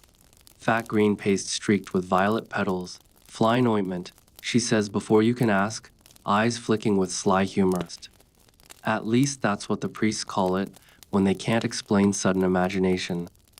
You crouch near the edge of her circle, shivering both from cold and curiosity. The infamous formula, she explains, blends henbane, belladonna, and mandrake, plants that render the body immobile while the mind feels airborne. You don't really fly, she murmurs. Why just forget gravity long enough to forgive yourself? She works with bare hands, though everything she touches looks dangerous. People come here, she continues, pretending they seek miracles, but mostly they want rest. The flickering fire turns her face into sculpture. Around her, bundles of dried herbs chatter softly in the breeze, as if agreeing, your quirky tidbit lands here nicely. Folklore describes witches smearing such ointments on their skin, or broomsticks, to experience night flights. Modern analysis found those very hallucinogens capable of producing sensations of weightlessness. It wasn't black magic, just delirium with flair. Magdalena gestures to the patch of mandrakes growing nearby. They look almost human, roots gnarled like limbs. Each one, she says reverently, spends its life hungry for a heartbeat. That's why they curl around themselves. You recall old legends claiming mandrakes scream when uprooted, killing whoever hears. She snorts nonsense. They sigh. They've been trapped too long in the dark. Historians still argue whether women like her were rebels against orthodoxy or simply caretakers of agricultural knowledge men didn't bother recording. Watching her now, you suspect both theories miss the texture of the truth. This power isn't rebellion or scholarship, it's needs. Rooted in empathy with everything that grows unnoticed. She sits back on her heels, examining the ointment's sheen. The trick, she says, is knowing how to dream responsibly. She smears a tiny amount on her wrist and waits. Within minutes, her breath slows, her eyes half-lidded. She chuckles softly. All right, one glimpse only? You smell the mixture, sweet, floral, faintly rotten. Against reason, curiosity wins again. She dips 2 fingers, draws a small symbol on your forearm. A pulse of cold spirals up your skin, then warmth, then a slow tilt inside your skull as reality's edges soften like wax near flame. The forest seems to exhale around you. Branches bend slightly closer, ash and oak whispering secrets. Your body sits still heavy, your mind drifts forward weightless. It's not flight. It's memory replayed by someone else's heartbeat. For a floating instant, the stars above feel inches away, a ceiling you could push open. Beside you, Magdalena's voice murmurs like water. This is how witches speak to saints, she says, both sides too proud to admit they use the same herbs. You smile, unable to answer fully, your tongue feels like velvet. She snaps her fingers once, sharply, and the trance shears like cloth. The air rushes back solid. You gasp. Half disappointed, half relieved, she studies your expression, amused. Good, she says. The world's still here when you return. That's proof enough you didn't overstay the sky. She wipes her hands clean, then gathers the stray petals into a pouch. A flying's overrated, she muses softly, but floating, that's worth the risk. Before you leave, she presses a small charm into your palms. shaped like a dried mandrake seed. For protection, she explains, or mischief, depending. It smells faintly of crushed apple skin. As you head back toward the main road, the world feels slightly rearranged. Trees lean in like old friends whispering farewells. Shadows seem cooperative instead of cruel. You catch yourself grinning for no reason other than existence tasting mildly enchanted again. Somewhere behind, Magdalena hums a wordless tune, something between lullaby and spell. You wonder how many listeners through centuries mistook medicine for magic, comfort for crime. The human desire to rise above misery, you think, never really changes. It just borrows whatever winds the world offers. By the time you leave Magdalena's garden, a dawn is limping slowly into the sky. Birds sound groggy, as if still debating the effort of another day. The ointment's faint warmth lingers in your veins. Half farewell, half souvenir. You follow a dirt track toward the next village, drawn by the promise of bells. But this time, the call isn't toward a feast or market. It's toward something quieter. The place where people go not to party or heal, but to see visions that might be madness or miracles depending on who's sober enough to judge. You arrive at a stone chapel perched beside a pilgrim's road. Inside, it's cool and dim, thick with candle wax and murmured prayers. Figures kneel, motionless but trembling. A young woman stands near the altar, eyes wide, mouth moving without words. Her intensity fills the room like weather. You've seen drunken trances, herbal highs, alchemical delirium. But this is different. Our mainstream historical fact, medieval Europe recorded countless mystical experiences, especially among fasting saints and cloistered nuns. Visions of Christ, angels, or dazzling light often followed physical deprivation. Hunger, exhaustion, and faith blurred into a shared language of revelation. The young woman sways, her hands fluttering as if holding invisible flame. A priest watches from the corner, half awe, half apprehension. She's describing a vision.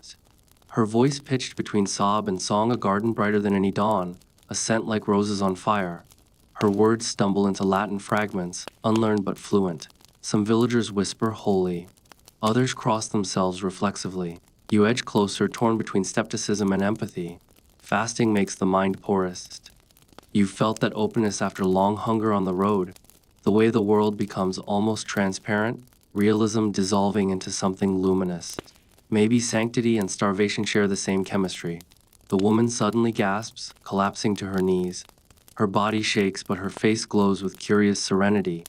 He showed me light in my blood, she whispers. The priest approaches carefully, draping his cloak over her shoulders before guiding her to a bench. Here's your quirky tidbit. Some records note that mystics described divine ecstasy in surprisingly physical terms. Sweet tastes, burning sensations, sounds like music felt in the skin. One chronicler even claimed a nun exhaled the fragrance of paradise for 3 nights. If you smelled that after a dose of opium or belladonna, nobody would call it grace. Historians still argue whether universal malnutrition or contagious emotion explains these visions. But watching this trembling woman, you sense something deeper, the human ability to turn deprivation into transcendence. It's the same impulse behind the monk's wine, the herbalist's ointment, the alchemist's fumes, only the vocabulary differs. You sit beside an older pilgrim whose eyes shine wetly. You believe her? You ask. He smiles faintly. I believe hunger makes room for God. The line lands so gently you can't refute it. The priest distributes communion, then wafers and watered wine. You notice how reverently everyone sips, how each swallow is slow, deliberate. The act itself feels intoxicating, ritualized consumption replacing chaos. The faint sweetness of the wine touches your tongue, and a tiny warmth follows, a familiar bloom. You close your eyes, not from faith exactly, but fascination. The chanting begins, low and steady, a drone that vibrates behind your eyelids. You picture colors, gold, blue, something softer. Then as sound layers upon sound, you catch the subtle dizziness again, that low hum crawling up your spine like recognition. You realize this atmosphere, fasting, chanting, incense, is chemistry by another name. Moments later, the girl sighs deeply, waking from her trance. She reaches out, clutching the priest's arms. He said joy is sharper than pain, she murmurs. Her exhaustion seems holy enough to convince even you. He nods solemnly and blesses her forehead with fragrant oil. Outside, you breathe in cool air and feel your own hunger waking. Fasting hasn't been your plan, but but you realize you skipped breakfast and lunch. And perhaps that's why sunset looks unnaturally vivid now. The sky a spill of tangerine and bruised blue. Deprivation numbs the body but sharpens every sense. Maybe that's the first step of revelation, noticing beauty while bottoming out. A group of pilgrims passes, faces lean, eyes bright as stars punched into weathered skin. They carry small gourds of water, nothing else. One hums softly, the kind of tune that sounds happier than it should. You join their walk for a while, letting rhythm replace conversation. The road winds into open country where the wind smells faintly of rosemary and smoke from distant hearths. Your feet ache, but there's strange serenity in repetition, in step, breath, heartbeat. Without much food or thought, your body slips into automatic reverence. The world stretches until it hums again, that same note the mystic sang by accident. You finally stop to rest under an olive tree. Every sound, the wingbeat of a bird, the rasp of your own sleeve, feels monumental. You laugh quietly. So this is holiness, you whisper to nobody. A low blood sugar and great acoustics. But under the humor sits respect. Those medieval seekers weren't Narvi. They simply lacked the word endorphin. They understood the same truth your body's now teaching. That transcendence, however achieved, is usually one breath away from collapse. As night dusts the hills in silver, you feel calmer than you have in days. The hunger sharpens you just enough to taste the world's texture again. No potion required this time, only emptiness skillfully endured. You think of the ecstatic girl's words, joy sharper than pain, and realize she might have had the formula right all along. Your stomach eventually wins its private war with holiness. The next time you see a tavern swinging signboard, you take it as a divine summons rather than a moral test. The place is small, half timber, half rumor. Smoke curls from the roof like a personal invitation. Inside, a daylight filters through stretched sheepskin windows, turning everything the color of old parchment. You duck under its low lintel and join the hum of voices. The tavern is already half alive despite the hour. Merchants grip mugs like lifelines. Their laughter competes with the crackle of the hearth. You find a bench near the corner, where a woman with an apron and a raised eyebrow serves ale with mechanical mercy. Coin first, confession later, she says. You like her instantly. You sip, and warmth flicks its tail inside your chest. Medieval ale isn't refined. It's bitter, cluddy, stubborn, but after a week of monk wine and fasting air, it tastes like mercy. Around you, conversations cross and clash, two sailors arguing about northern storms. A local priest pretending incognito, a peddler promising miracle salves heavily suspect of being pig fat and optimism.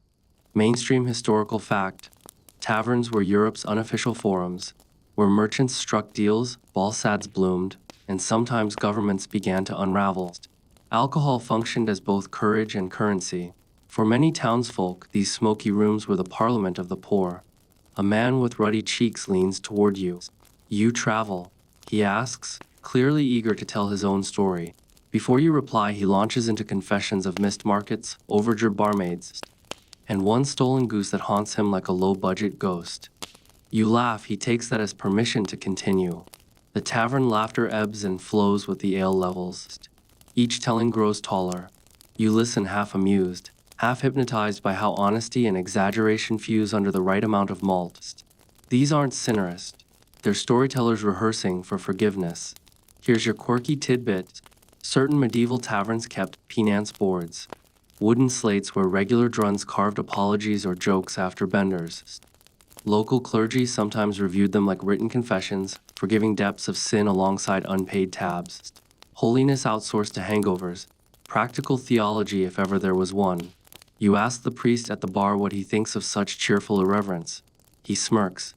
Ale reveals truth, he declares, so God must allow it. Then he stumbles slightly, correcting, in moderation. The word hangs in the air, as theoretical as gravity in this room. Historians still argue whether taverns eroded moral order or stitched communities together. Judging by the laughter, you'd say both. Here, class, creed, and conscience dilute in the same jug. Knights drink beside beggars, priests with barmaids, and no one remembers who owed whom sermon or silver. It happens almost accidentally. You feel your own guard drop. The warmth builds, slow and restful, dissolving whatever edges the road carved into you. Someone passes bread. Someone else insists you try their pickled cabbage, which, to your surprise, is an acquired delight. Outside, the wind moans faintly through the shutter slats, like a distant chair forgotten by faith. Inside, the jester tunes a cracked lute and sings about a farmer who mistook his cow for Christian charity. You almost choke laughing. Now the priest, red-faced and fearless, slams his mug down. Hear confession, he bellows, half joke, half wish. The crowd hushes just enough. One by one, patrons volunteer their sins, stealing apples, falling asleep during vigil, making eyes at the cooper's wife. Each ends with laughter instead of penance. The priest absolves by splashing ale on the floor, a holy puddle that smells like barley and redemption. You realize these people, so quick to joke about transgression, find comfort not in escaping morality but in momentarily relaxing its spine. Sin is the medieval word for stress, and laughter its laziest salvation. Your own turn arrives. They ask your sin. You spin something harmless, that you doubted miracles until ale proved otherwise. The crowd roars approval. The priest raises his mug as if to bless you, spilling half it down his sleeve. Faith restored, he announces. As the night thickens, candles stub down to nubs. People drift into sleepy camaraderie. Two men argue softly about the nature of angels, whether they can drink or just envy those who do. A woman across the table hums, low and lonely, a tune about ships that never find port. That's when you feel it, that quiet middle ground between heaven and hangovers, where everyone's equal because nobody's entirely alive or sober. You step outside briefly to breathe. The air smells of rain and roasted grain. Behind you, laughter continues, muffled by the closed door. Ahead, the road lies silver under moonlight, beckoning as if the world itself were one long, uneven toast. You remember the fasting mystic, the herbalist salve, the alchemist smoke, and the priest's wine. Everyone, from saint to drunkard, seeks the same dim miracle egg, that small, floating pause before guilt returns. Ale or ecstasy, it's just vernacular for relief. You finish your drink thoughtfully and slip the mug back on the table as the tavern quiets. Someone's asleep on their plate. The priest snores mid-prayer. The jester hums himself toward dreams. You stretch, smile, and whisper, bless this mess, because honestly, it does feel blessed. When you leave, the cold street feels lighter, your heart buoyed by communal sin and simple joy. Maybe salvation was never distant thunder or incense smoke. Maybe it was right here, clinking in a mug, sighing under torchlight, laughing through ordinary breath. Morning arrives with a headache that could qualify as a pilgrimage in itself. The tavern is quiet, a battlefield of overturned mugs and sleeping bodies. You tiptoe over snores and open the door to a thick with wood smoke and regret. The sky is an indifferent gray, and the town feels hungover too. Dogs slump, doors half shut, that collective silence people wear when everyone's slightly ashamed. Yet secretly proud of last night, you start walking. Somewhere along the row of crooked cottages, an old woman ladles water from a barrel and laughs at your squinting eyes. Mead eyes, she calls it, handing you stale bread. Best cures to keep moving. You follow her advice. Motion steadies you better than faith. As you trudge along the muddy lane, you remember hearing rumors. Somewhere ahead, a healer named Brother Ambrose claims to possess the ultimate antidote to hangovers. Blessed herbs boiled in wine, guaranteed to restore reason, clarity, and one's willingness to sin again. It's worth the detour. You find him outside a small chapel, sleeves rolled up, stirring a cauldron that smells equal parts promising and threatening. He greets you with the exhausted politeness of a man who has seen every sin diluted in sweat. Rough night, he guesses. You nod solemnly as if confessing. Mainstream historical fact: medieval hangover fixes existed by the dozen. People chewed mint or thymes, soaked bread in bitter wine, or rubbed roasted eel skin on their temples, because why not? Monks, ever practical, prioritized rehydration long before that word existed, favoring soups and weak beer as gentler penance. Ambrose offers you a cup of cloudy liquid, bread steeped in wine, ground angelica root, and a prayer only half sincere. He says cheerfully. You sip. It tastes like vinegar arguing with honey. The effect, however, is immediate nausea steps back, replaced by fragile clarity. He grins. See, holiness heals even its own hangover. Here's your quirky tidbit. Records show that some abbeys brewed a morning tonic called the resurrection drink, often spiced ale flavored with rosemary and, oddly, crushed oyster shells. They swore by it, You suspect survival depended less on formulas and more on faith and tolerance. A few passing pilgrims gather nearby, drawn by the promise of remedy or spectacle. Ambrose dispenses ladles like communion, blessing each with a wink. To one woman he whispers, "Drink deep, the Lord forgives preemptively." She laughs so hard she hiccups. You watch him work, reflecting on how medieval recovery methods blend theology and biology. Heal the body, salve the soul, pretend the two were never separate. Historians still argue whether such rituals were cures or coping mechanisms. Either way, they succeeded enough for civilization to keep drinking. You walk with Ambrose toward his herb garden behind the chapel. The smell of mint and wormwood hangs thick in the frost. He points out plants with the precision of a poding. This one cures memory. He jokes, touching sage. This one numbs it. Brushing poppy. The garden feels like a map of human weakness grown bravely in soil. You confess that the road feels longer lately, that each indulgence leaves a thicker fog behind. He pats your shoulder. Balance, not abstinence, he says. The world was made for savoring, but too much holiness or hedonism spoils the stew. For a moment, wisdom glows like sunrise through clouds. He fills another cup, thinner brew this time, and gestures toward a bench, sips slow. The secret's not the herbs, it's the sitting. So you sit, and he joins. Both of you quiet while sunlight glances off the cauldron. Steam drifts upward. It looks almost like incense, though no one's pretending it's prayer. Gradually, your headache slackens. The world steadies into prospective cottages neat again, sky politely unjudging. You feel the day sigh back into motion, forgiving and forgetful. Ambrose wipes his hands and says, "There, you've been resurrected," mildly. Behind the chapel, a stream babbles like gossip. You crouch beside it and splash your face. Cold water burns clean. Reflections ripple you, the herbs, the world rebuilding coherence. The thought slips in quietly. Getting high was the easy part. Coming down gracefully is the art form. The monk's bell rings from afar, calling for midday meals. Ambrose glances toward the sound. "Go join them," he says. Wheat walk joke. Repeat the formula. God loves repetition almost as much as confession. You thank him, tuck a sprig of mint behind your ear, a token of survival, and head toward the road again.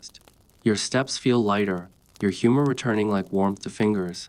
A farmer carting hay waves as you pass, shouting the universal benediction of the hungovern. A drink water, sleep long. You can't help but laugh. Every age invents its tonics, and every generation rediscovers that nothing truly fixes overindulgence except time and honesty. Yet still, centuries later, people will swear by their miraculous cures, same as Ambrose's steaming brew. Perhaps you think that faith itself is the medicine. By late afternoon, the sun stretches across the sky like a yawn. You walk easy again, eyes half closed. The balance Ambrose preached settles deep somewhere under your ribs.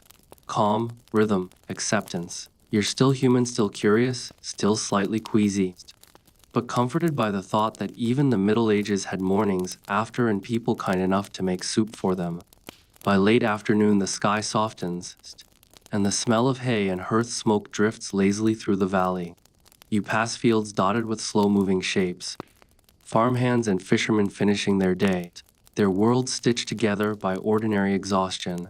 The hangover fog finally clears, replaced by the steady rhythm of other people working while slightly, perpetually intoxicated. You stop at the edge of a barley field where a group of laborers thresh grain. They pause to nod, smiling as if you've arrived just in time for the best part. A boy hands you a gourd and says, "Try it," like an invitation to friendship itself. The liquid smells faintly sour.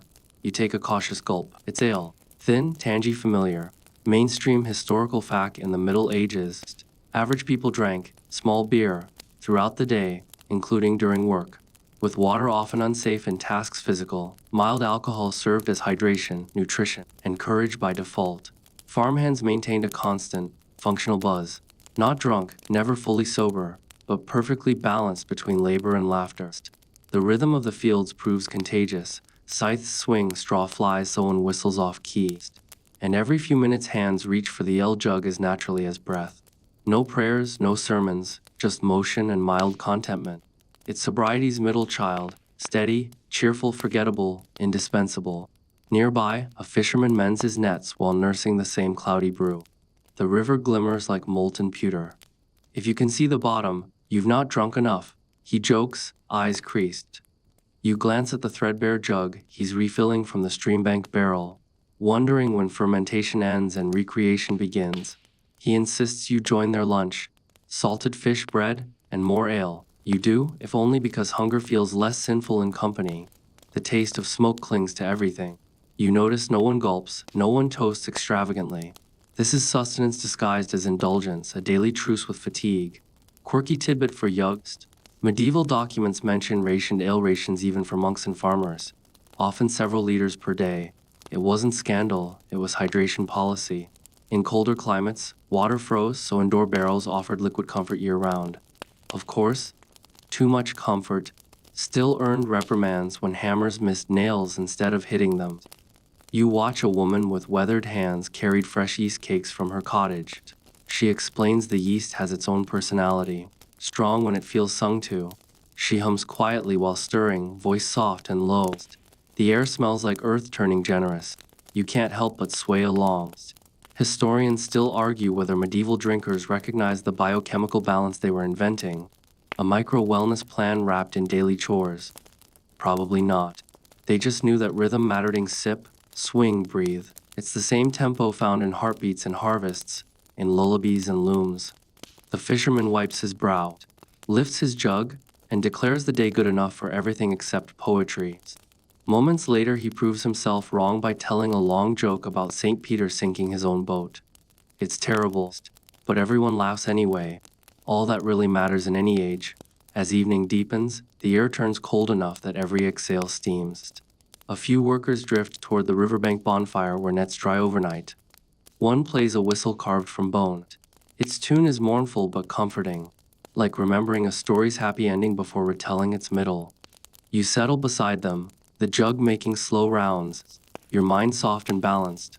Someone offers dried apples dipped in honey. Another shares gossiping.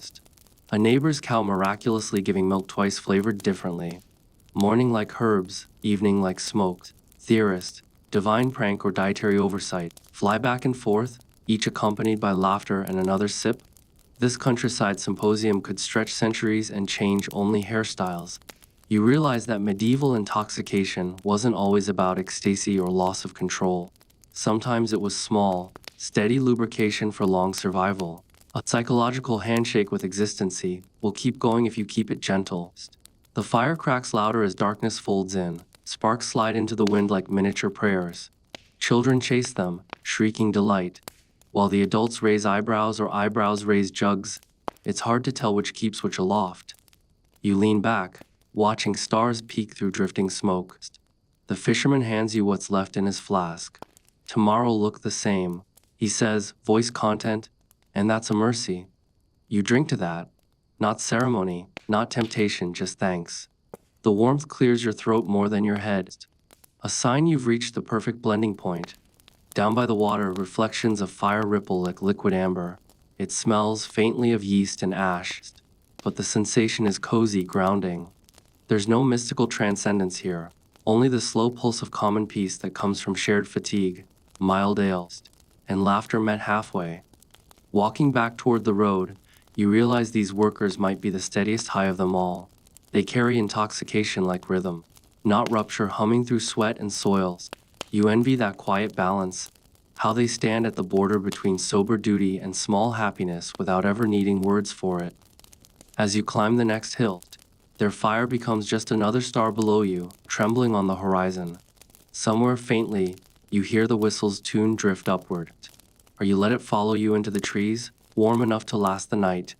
The next morning, mist curls over the fields like spilled milk. Somewhere down the slope, a bell tolls, a slower, heavier sound than the churches. You follow it on instinct, feet sinking into dew-soft grass, until rooftops emerge, carved towers, banners, a flash of gold. A noble estate larger than some villages. You can smell luxury before you see it. Rosewater perfumed with equal parts arrogance and anxiety. At the gate, guards squint suspiciously until a steward spots your travel-worn face and waves you in. Guests are welcome for the tasting, he says. You nod, pretending to know what that means. Inside, the courtyard teems with servants unloading crates of spices and fine glass bottles. A pair of peacocks patrol as if they own the place. You step into the hall and nearly stagger from the sensory assault, smoke from a dozen hearths, roasted game, perfume, laughter that sounds rehearsed. Long tables gleam under candlelight, each bearing flasks filled with mysterious liquids, amber, crimson, greenish gold. A nobleman in silks gestures dramatically at them. My new imports, he declares, delighted. Mainstream historical facting by the late Middle Ages. Europe's upper classes indulged in imported stimulants and aphrodisiacs from distant trade routes. Nutmeg, cloves, sugar, and stranger concoctions made from ground pearls or rare resins. Medicine, pleasure, and poison blurred under banners of refinement. You nod politely as servants pour the first taste, a spiced wine so rich it almost stings. Then comes a tiny crystal vial wrapped in velvet. The host whispers conspiratorially, a gift from Venice, mixed with saffron and certain eastern petals, unknown to inflame the blood. He winks like a man who's purchased enthusiasm in liquid form. You sip. The spice hits immediately. Bitter, peppery, then weirdly numbing. The nobleman laughs. Ah, that's the spirit. It makes poems out of people. You're beginning to see why nobles needed tasters. A court physician stands nearby, jotting notes between sips. He lectures anyone who'll listen. Balance your black bile, heighten your humors, quicken your wit. He waves a tiny vial of powder. Ground ambergris enhances conversation. Someone sneezes just smelling it. You love the absurd sincerity. Here's your quirky Tibetan medieval aphrodisiacs included downright culinary crimes.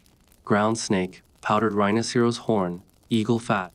Even desiccated spiders soaked in wine. Recipes promised vigor but usually delivered gastric regret. One chronicler dryly noted that most users found the heart racing but the rest unwilling. Your host boasts of his apothecary's genius in crafting. Venus delight. A blend of cinnamon, clove, and deer musk. For courage and elegance, he claims. You imagine it just smells expensive. Perfumed ambition disguised as romance. Servants refill glasses before anyone can object. As the room warms with laughter, conversation tilts from polite into gleefully absurd. Someone swears they've discovered a potion that ensures eternal youth, if taken hourly until death. Another quotes poetry so bad it qualifies as emergency. Yet, the mood's infectious. You sip, and the heady cocktail of spice and smoke slides courageously through your bloodstream. You start noticing details, the flicker of jewels at throats, the faint panic behind smiles. This pursuit of pleasure feels desperate, like everyone's trying to outshine mortality with glitter. Historians still argue whether medieval nobles believed these potions worked or simply wanted faith in something more glamorous than aging. Either way, the profits flowed. Your head hums faintly from the layers of drink. Mead wine, spice prized. A servant offers candied ginger to steady the stomach, though you suspect it's another slow betrayal. The nobleman raises his goblet. To the refinement of desire, he calls. Everyone echoes because in his hall, approval is mandatory. Halfway through dessert, honeyed quince and something that tries too hard to be exotic. A commotion breaks out. One guest starts coughing violently while the physician rushes to administer more wine to dilute the humor. The room buzzes between concern and curiosity. Moments later, the nobleman laughs at Oz, proof of potency, because nobody at court can admit weakness, even when poisoned. When calm returns, you find yourself outside on a balcony for fresh air. Below, the gardens glow under lanterns, perfectly symmetrical, lifelessly perfect. You breathe in, noting how the strongest scent isn't the flowers but saffron and smoke, luxury's perfume. Nearby, the host joins you, giggling too freely. Splendid, wasn't it? He asks, eyes gleaming. Our ancestors drank puddle beer. We drink galaxies. You glance toward the trembling guest still clutching a napkin and think perhaps puddle beer had its merits. He offers yet another cordial, this one glittering faintly with flecks of gold. Real metal leaf, he boasts, makes the body luminous. You decline politely. Having learned illumination often comes with side effects, when you finally step through the castle gate again, the cold air feels almost medicinal. Your pulse steadies. Your senses reclaim ownership. Behind you, laughter echoes faintly, an orchestra of wealth rehearsing joy. Downhill, the village lanterns look softer, saner. For all the spectacle of noble highs, you realize how fragile their ecstasy seems, addiction to novelty disguised as culture. You prefer the fisherman's ale or the herbalist's calm, anything earned rather than imported. yet you can't entirely judge them. Everyone hungers for wonder, for sweetness richer than survival. Nobles just have the coin to order extra servings. You look back once at the shimmering hall where glasses still clink under too many chandeliers. Through the mist, it almost resembles a beehive. Buzzing, bright, endlessly busy, and likely unaware of its own smoke. You chuckle softly, tuck your cloak tighter, and keep walking toward quieter intoxications. The castle's glitter fades behind you, swallowed by fog and distance. In its place rises the long, winding road that leads pilgrims east, dusty even in winter. Beaten thin by thousands of footsteps and as many prayers, you join them almost by habit. Pilgrims, you've learned. Travel high on something stranger than mead or ointment, faith laced with exhaustion. A cocktail brewed in equal parts devotion and desperation. The crowd around you is mixed. Soldiers with patched cloaks, widows carrying wooden icons, farmers clutching walking sticks worn to splinters. They move together in murmuring rhythm, sandals brushing soil like a single heartbeat. Every so often someone starts a hymn, and the rest join in. Not always tunefully, with enthusiasm that hums through the morning air like bees in a field. Mainstream historical fact. Medieval pilgrimage was both sacred duty and social adventure. Pilgrims carried badges, shared bread, told stories, and often drank just enough wine to make hollowness easier on the joints. The roads became long-forming lines of travelers who swapped relics, gossiped, and half-believed miracles along the way. You fall into step beside an older man named Thomas, his weather-spotted hands inked faintly with dye from a weaver's trade. He grins when you ask where he's headed. To Canterbury, he says, although I suspect the saints have moved on. His voice contains both reverence and sarcasm, a mix you instantly trust. He offers you a skin of wine for the blisters. You take it because no pilgrim refuses offered relief. The wine tastes dusty, watered, faintly spiced. It warms the chest, not the head, a steady ember that supports walking more than thinking. Everyone passes it along in turn, a communal bloodstream winding steadily toward redemption or at least dinner. Quirky tidbiting. Some historical pilgrim guides recommended carrying portable joy, flasks of mild or herbal brandy, claimed to protect against bad water and worse company. A practical blessing disguised as theological loophole. You imagine monks debating its sanctity, perhaps reluctantly testing sample batches. As the day lengthens, stories erupt among the group. A young woman swears she once met St. Christopher disguised as a toll keeper. A farmman Connor claims he's heard angels singing from the bottom of wells. No one demands proof. Belief itself is performance art. The road's rhythm and mild intoxication grant everyone permission to exaggerate kindly. The path climbs toward a ridge, wind sharper here but somehow cleaner. Thomas tugs his hood down and gestures toward a distant valley where a monastery glints like a pebble in sunlight. They brew there, he says reverently. Fine stuff. God's version of gravity keeps you grounded, pulls you back. By dusk, the first drops of misty rain start to fall. The pilgrims bunch together, hoods up like mushrooms waiting out a storm. Someone begins chanting a refrain so slow and steady it becomes a lullaby for walking feet. You lose track of time. A combination of fatigue, drizzle, and mild wine turns the world into a dream with edges worn smooth. Soon the road widens into a clearing. An innkeeper waves from a doorway, her expression brisk with practiced pity. Pilgrims eat half price, drink honest, she declares. Inside, benches creak under the weight of humanity and wet wool. Steam rises from bowls of onion soup and bread. The air buzzes with relief. You notice how quickly prayer yields to appetite. Hands clasp over cups instead of rosaries. Conversation lightens from theology to weather, from guilt to gossip. The wine isn't strong, but it's endless, poured into every silence until laughter returns. Historians still argue whether pilgrimage drinking betrayed its purpose or fulfilled it. After all, shared meals knitted communities better than sermons. Each gulp of holy hydration was, in its way, communion for the wary. As night deepens, people drift toward straw pallets. The inn's fire dims but glows enough to reveal small exchanges of kindness. One traveler handing another a blanket, a woman mending a torn sandal by firelight, someone murmuring a lullaby half prayer, half love song. It's not intoxication in the usual sense, but you feel the same warmth spreading through the room, connection distilled. Before sleep claims you, Thomas again passes you the shared skin of wine. For dreams, he says, settling against the wall.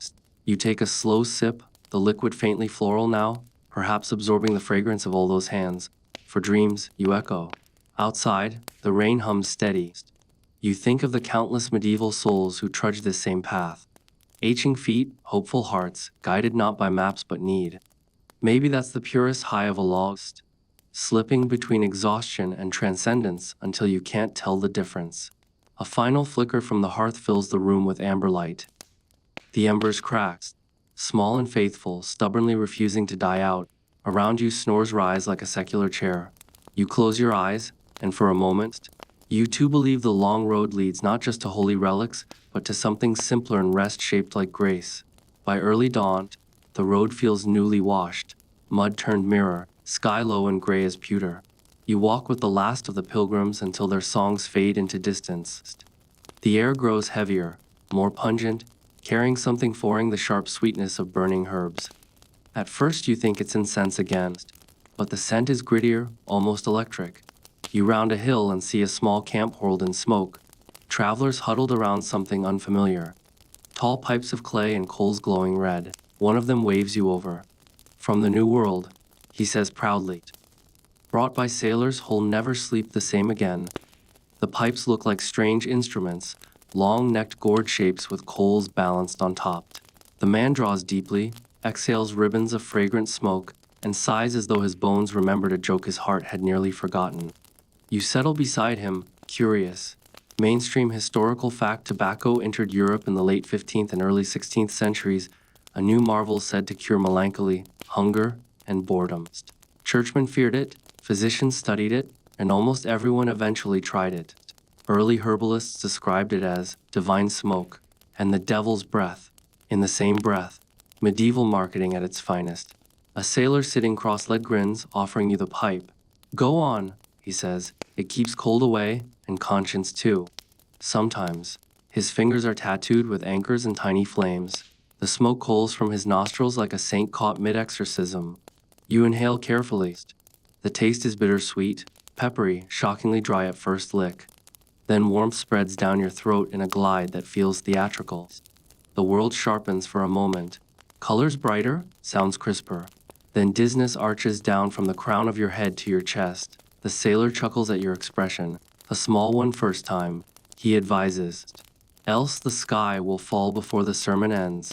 He speaks like a man who's preached both storm and calm. Nearby, a gray-bearded friar watches disapprovingly, but doesn't intervene. His lips twitch as though he's hiding either contempt or envy. A smoke, he mutters to no one in particular, should rise only from incense. Yet he sneezes as a gust of spiced wind curls his way, sniffing with dangerous curiosity. Here's your quirky tidbit. Early European accounts describe entire congregations unnerved by sailors puffing magic dust from leaves, so much that some priests attempted to ban smoking within sacred precincts as demonic imitation of holy rituals.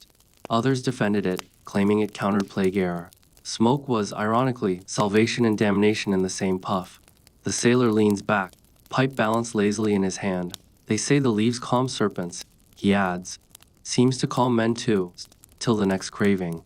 You're beginning to feel that calm, soft focus creeping into your awareness. The body steadies, the mind hums. It's less intoxication, more domesticated trance. Historians still argue whether early Europeans smoked tobacco recreationally or ritually. Watching this small camp, the line feels meaningless. The act itself is liturgy: inhale, silence, exhale. A new prayer without words. You study the smoke patterns twining into the sky, shapes like animals dissolving in seconds. The sailor's young nephew giggles, claiming he sees angels wearing pirate hats. The friar finally gives in, crosses the circle, and takes one cautious puff. He coughs himself crimson but blesses the pipe anyway, to confuse the devil. Soon everyone shares stories between drifts of vapor. One man swears he saw mermaids guarding barrels of the stuff near shipwrecks. Another claims indigenous healers offered it to winds as gratitude for good weather. Truth blurs happily amid laughter and slow exhalations. You feel oddly at peace, less from substance than from rhythms. The way the circle breathes together, one long inhale, one soft release, tightens community faster than sermons ever could. Smoke as communion, fleeting but sincere. When the sailor finally knocks ash from the pipe and covers it, Dawn's mist merges with the fading smoke like a hand closing over a candle flame. The friar clears his throat, still embarrassed, still glowing with reluctant enjoyment. If it be poison, he says philosophically, then it's the kind that teaches humility. God makes even sin smell good. The camp roars with laughter, which is the closest thing to an amen they'll ever share. You stand and stretch, the dizziness replaced by a faint ache of craving barely born. The sailor winks. Careful, he says. It remembers whoever touches it. His warning lingers more serious than the grin he gives after. Walking away, the smell clings stubbornly, earthy, dry, strangely dignified. Behind you, someone strikes flint, coaxing another curl of smoke skywards. You imagine every town this new leaf will pass through, monks debating its holiness, nobles buying it by the chest, poor folk finding mild escape in rolled scraps. Maybe this is how temptations begin, not as rebellion but curiosity, the desire to see what happens when smoke meets faith. You glance at your breath fogging in the cool morning air. All of humanity's cravings, you realize, start exactly like this, something innocent rising and the hope it leaves beauty before it fades. The path divides ahead, one way back to cathedrals, another to markets. You choose neither immediately. The smell of burnt leaf lingers everywhere, faint yet permanent. It might be heaven, it might be habit, but for now, it's simply history's newest ghost following you up the hill. By the time you reach the next town, twilight has woven itself into the rooftops. A smell of resin and herbs leaks from windows behind shutters, lamps hiss like sights. You follow the scent toward a low stone building marked with an iron serpent. The universal medieval shorthand for, "Trust me, I'm a doctor," or something close. Inside, the apothecary's workshop glows like amber honey poured across shadow. Shelves crawl with jars, dried figs, poppy heads, saltpeter, even coral dust. In the corner, a young apprentice fans a brazier beneath a small metal bowl. His mentor, gray cloak, steady hands, tilts a glass tube over steam rising from fabrics soaked in sharp liquid. Soporific sponge, he explains when he catches you watching. A medicine for sleep or for surgery, if the saints are distracted.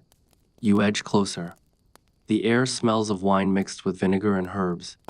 The heating releases the virtues, the physician says. Wine, opium, mandrake, and hemlock. Balance carefully, of course. Balance carefully, you think. The most optimistic phrase in all of medieval medicine. Mainstream historical facta. Surgeons in the later Middle Ages used anesthetic, sleeping sponges. Mixtures of narcotics and aromatics heated and held beneath a patient's nose to dull pain. Their success rate was inconsistent, their hangovers impressive. The physician dips the sponge, wrings it loose, holds it with tongues until steam curls upwards. A breath or two is enough, he adds, unless you prefer eternity. You laugh, nervously. He smiles, not denying the risk. Medicine, he says simply, is the honest cousin of poison. Here's your quirky tidbit: one recorded recipe from Italy included lettuce seed, black nightshade, and dragon's blood resin soaked in brandy. Physicians promised gentle dreams and occasionally delivered talking horses. Still, such concoctions helped lay groundwork for anesthesia centuries later, a heroic success rate compared to no anesthesia at all. Try. The physician offers, raising an eyebrow. The apprentice watches, curious and maybe hoping you'll say yes to learn vicariously. You inhale lightly, cautious, catching just the faint edge of sweetness under acid. A warm numbness trickles up the nose, blooming behind the eyes. The world dips slightly, tilting towards syrupy quiet. He removes the sponge quickly, wafting air toward you. Enough, he says. Anything more, and you'd be praying to wake it all. You nod, blurred appreciation, blinking to refocus. The apprentice's movements slow, sound curls softer. For a moment, everything seems underwater. Calm, muted, forgiving. Medicine or miracle? You manage to ask wuzzily. He answers, both, depending who pays for it. He gestures toward shelves stacked with potions labeled hypos and lethe, ancient names for forgetting. These cure pain by disguising it. Healing comes later, if it remembers how. Historians still argue whether these soporifics were effective anesthetics or elaborate placebos. Maybe both. A hopeful patient is already halfway asleep. You muse that much of medieval life ran on the same principle, faith thick enough to dull agony.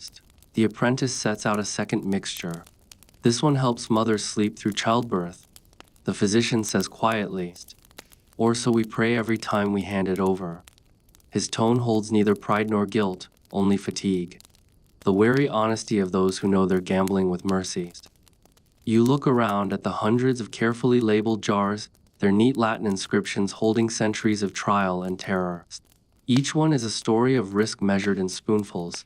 You suddenly feel grateful for every failed alchemist who accidentally invented something useful. The physician catches your expression.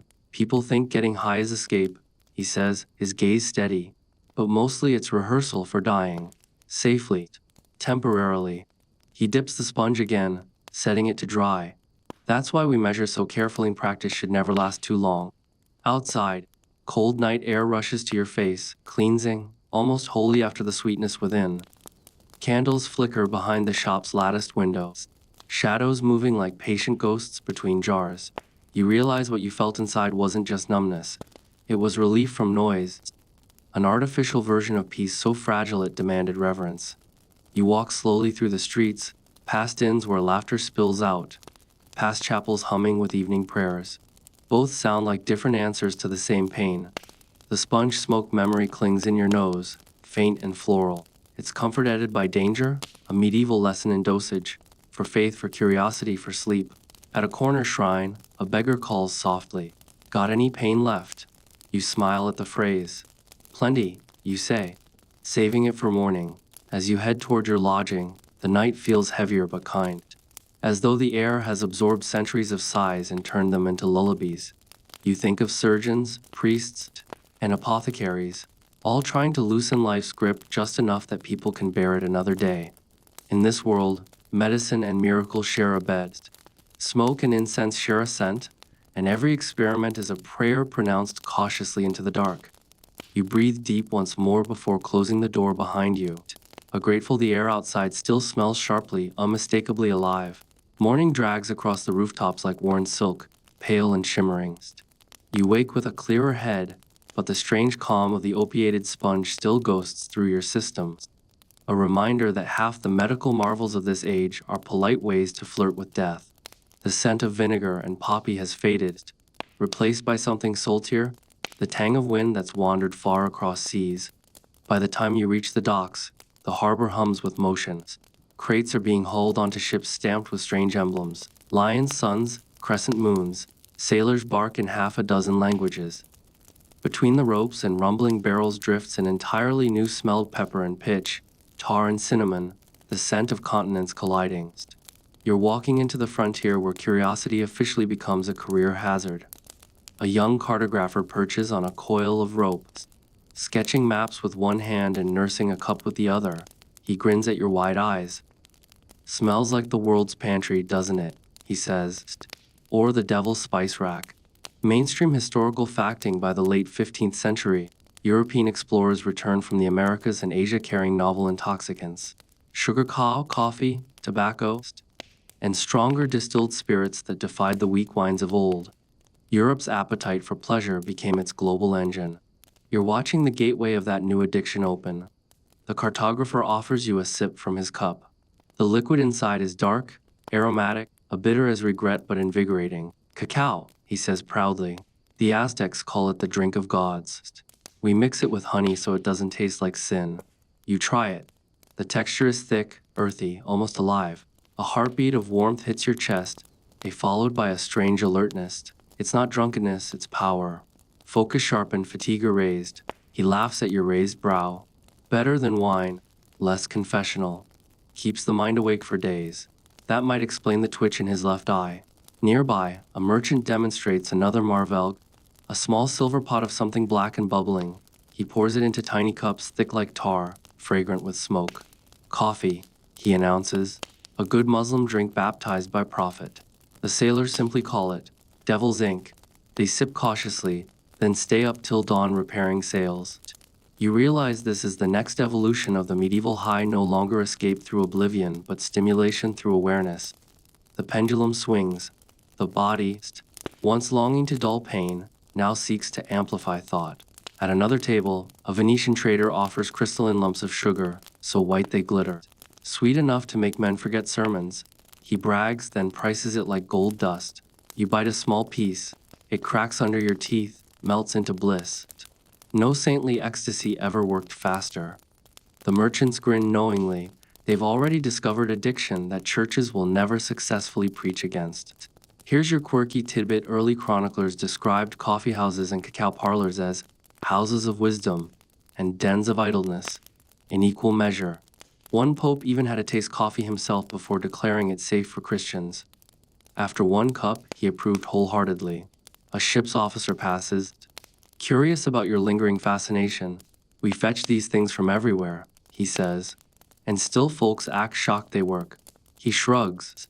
The world runs on what keeps eyes open, or pleasantly closed. He gestures to his flask of distilled spirits. One to start the day, one to end it. Balanced. Traveler. Historians still argue whether exploration spread enlightenment or merely new addictions. Standing here, surrounded by barrels labeled cacao rum, sugar, you suspect it's neither one nor the other. It's continuity. Every generation perfects its preferred side of the seesaw, dreaming or waking, floating or flying. As night settles, the docks transform. Lanterns glow amber against the dark waves. Sailors gather around bonfires, drinking rum straight from casks that smell like the alchemist's failed experiments. Molasses, smoke, and reckless optimism. They teach a new chanty with words too bawdy for church walls, laughing until tears streak suit down their cheeks. Someone offers you a cup of their rum. It tastes like fire dressed in velvet, heat chased by afterglow. For once, you don't chase higher highs, you just watch the flames brush gold across the sea. The air's filled with hybrid sensed spice and sweat, promise and exhaustion. A young sailor leans over his mug. Strange, he says quietly, eyes on the waves.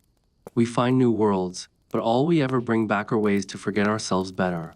Then he grins. Still, the forgetting's good while it lasts. You laugh softly, deciding not to argue.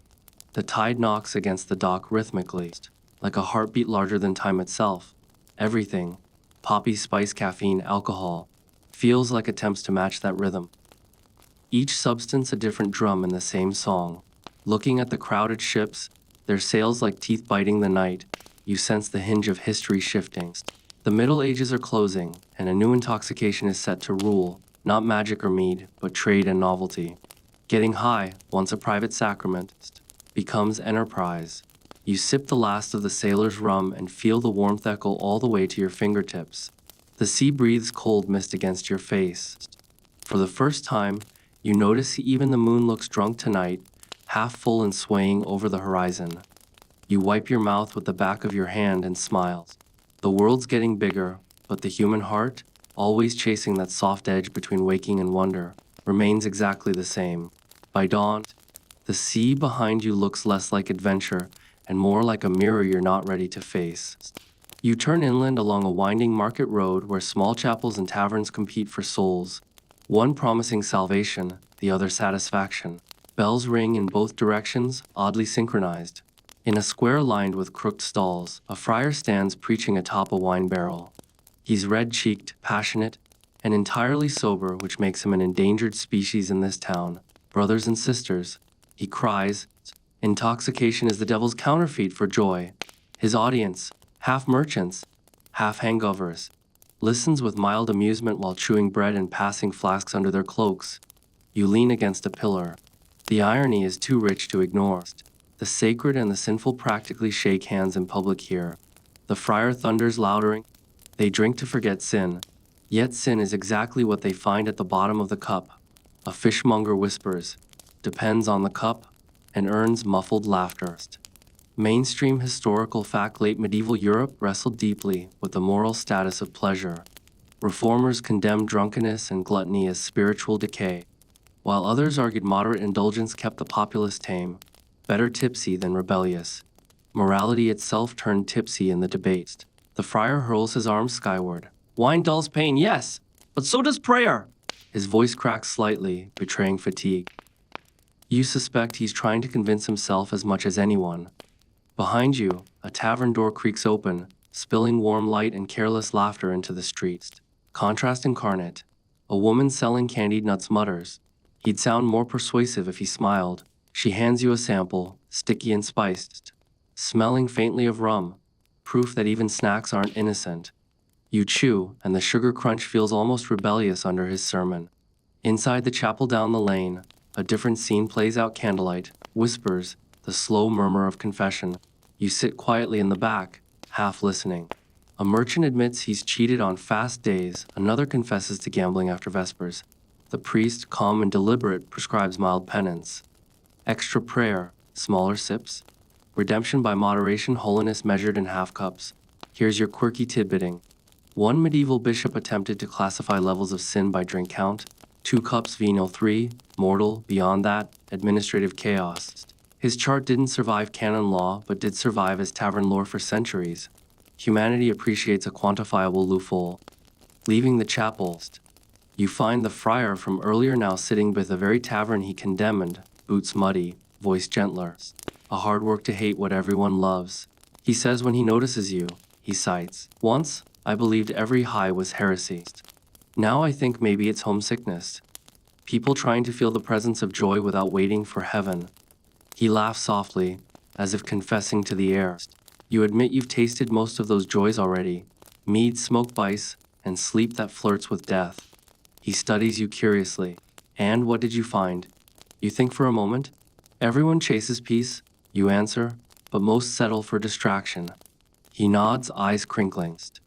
"Ah, that's wiser theology than half the scholars I've served with." He gestures to a nearby tavern window, where silhouettes sway in candle glow.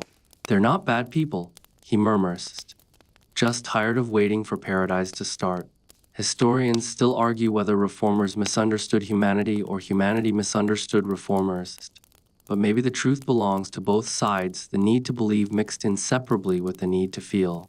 The friar pats your shoulder, rises, and dusts off his robe. "A come walk," he says. "I can preach better once my feet remember earth." You stroll together along a narrow lane bordered by vineyards dormant for the winter. Vines knotted like veins across soil. God planted these. He mutters, and every sermon that condemns the cup forgets that simple fact. At the hilltop, the two of you stop to watch smoke rising from town chimneys. Bells start again, matins for the faithful, breakfast for the sinners. "Maybe," he says quietly, "sin and sanctity are just the same hunger wearing different faces." You can't argue with that. Down below, a farmer's cart rattles by, a barrel's rattling with cheap wine bound for the next festival. Wind carries a faint laugh from an open door. Pure, unbothered, unrepentant joy. The friar smiles at the sound, then glances at you. The world won't sober up before doomsday, he admits, but perhaps that's mercy. God must enjoy the company. He peels away toward the chapel again, duty reclaiming him. You linger on the ridge, letting sunlight break through the clouds. The warmth tastes faint like last night's rum and morning forgiveness combined. Walking back toward town, you understand now that the moral hangover never fades. It just softens into acceptance.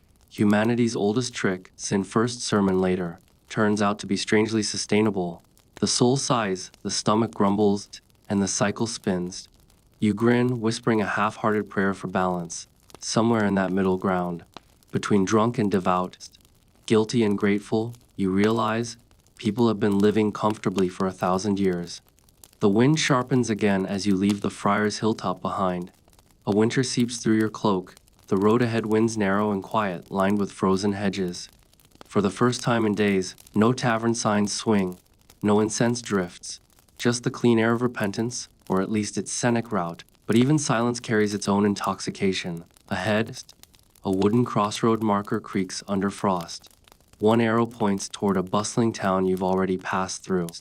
The other toward a hamlet labeled simply Sanka's Vale. A rider trudging by chuckles. Don't let the name fool you. They serve the same sins with smaller cups. You follow anyway. The path leads to a sparse cluster of houses, each roof heavy with snow.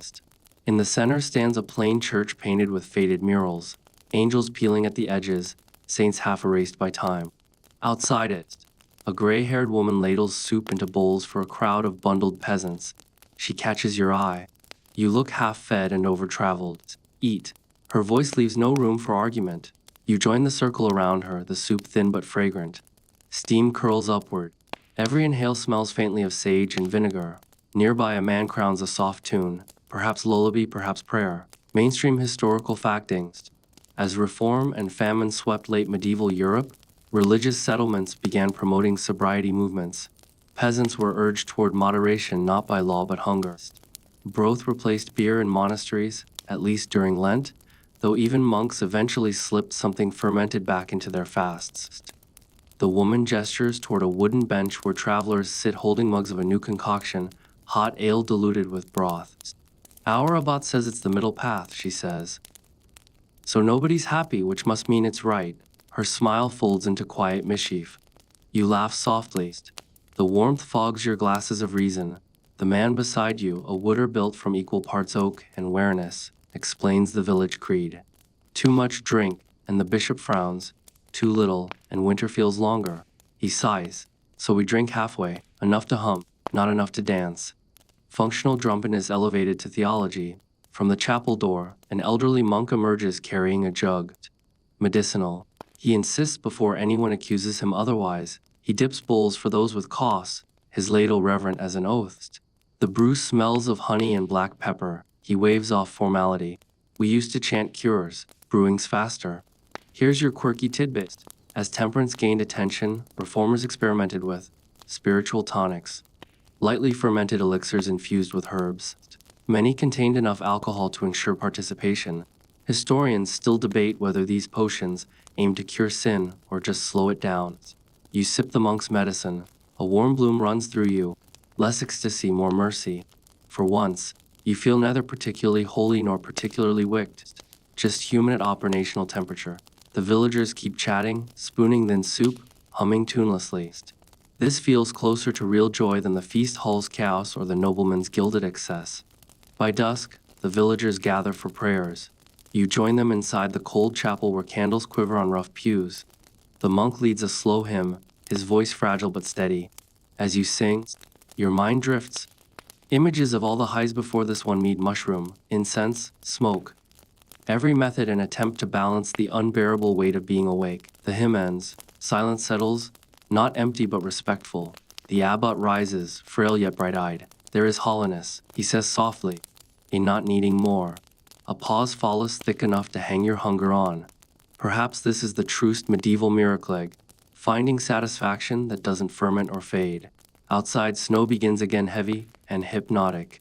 Children chase flakes through the square, their laughter ringing like distant bells. The old woman refills mugs.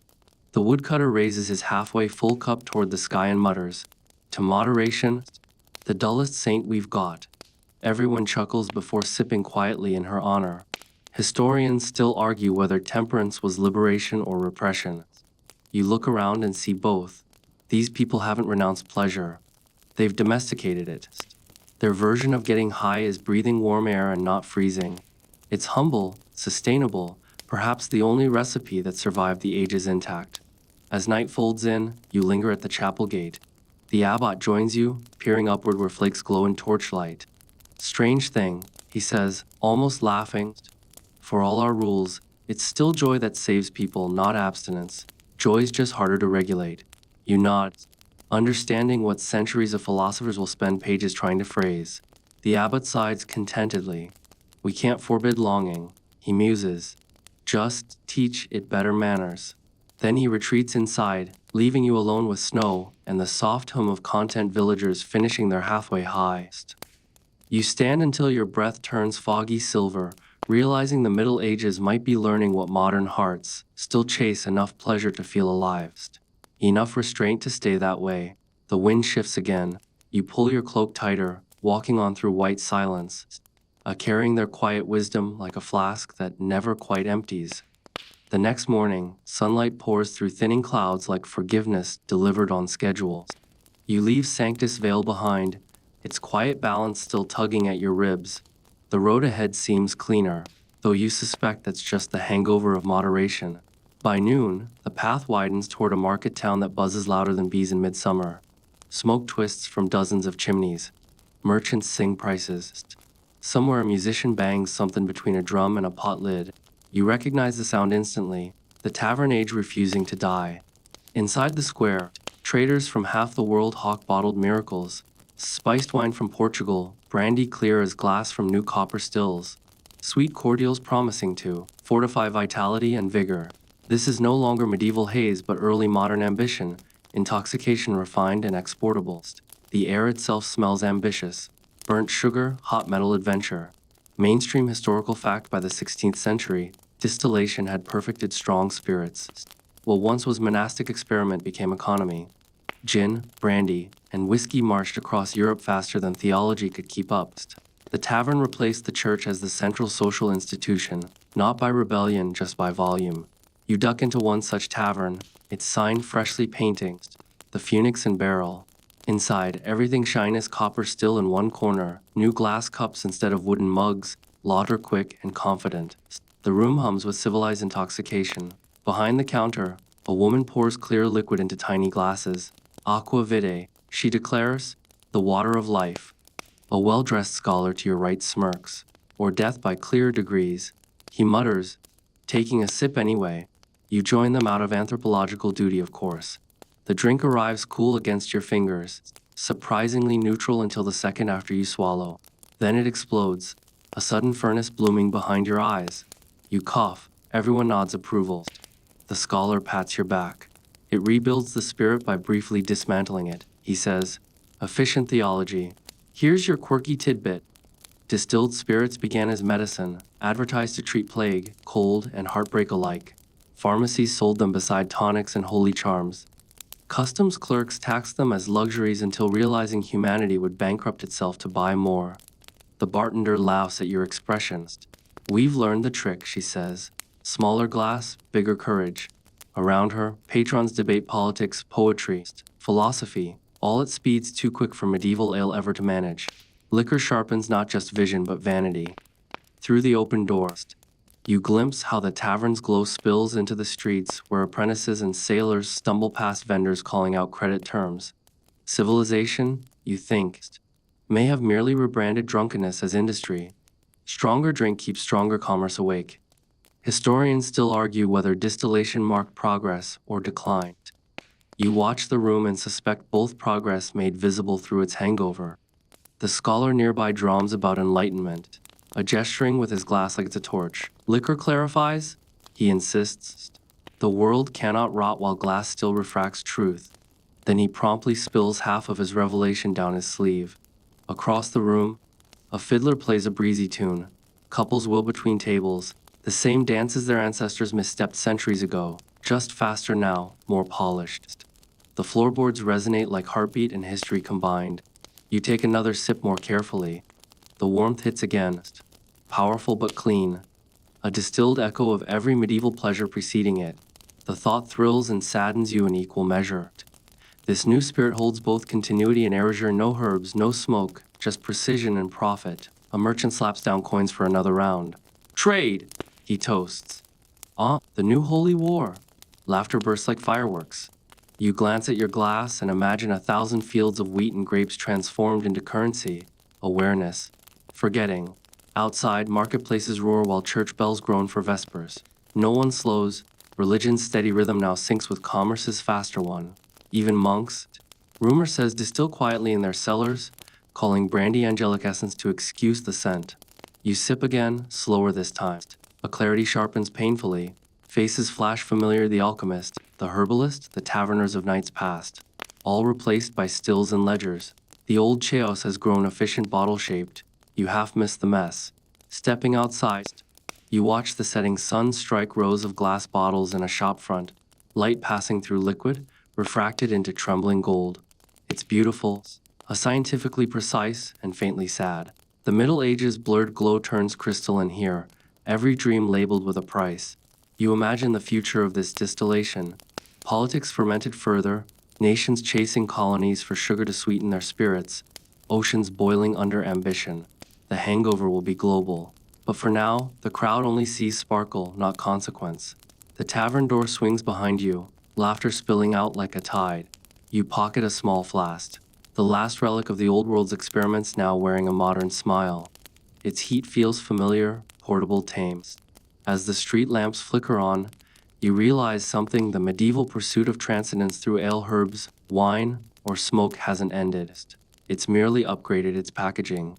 Humans still crave the same flicker of revelation, only faster and bottled. You raise the flask once toward the fading sky. To every age's favorite illusion, you murmur and take one cautious sip. The burn feels eerily clean, almost mechanical. The world sharpens again, perfectly clear and slightly unbearable. The next morning begins with the sound of a blacksmith hammering life back into cold metal, a primal rhythm that feels older than prayer. The market town stirs awake around you and waves clatter, chatter, wheeling carts, and somewhere the faint tinkle of glass bottles being restocked. You stand in a square that smells of roasted barley and change. The air has shifted, you can feel it. Everything that was once local, mystical, and fragile now hums with trade. The age of potions and pilgrimages collapses into the age of production. Yet beneath the bustle, the same ancient pulse survives, 1,000 bodies still chasing that slight lift beyond ordinary breathing. The medieval world isn't gone. It's just sober enough to start selling its secrets by the barrel.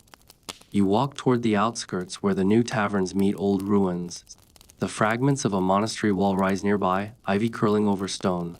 You pass its silence like a graveyard of forgotten miracles.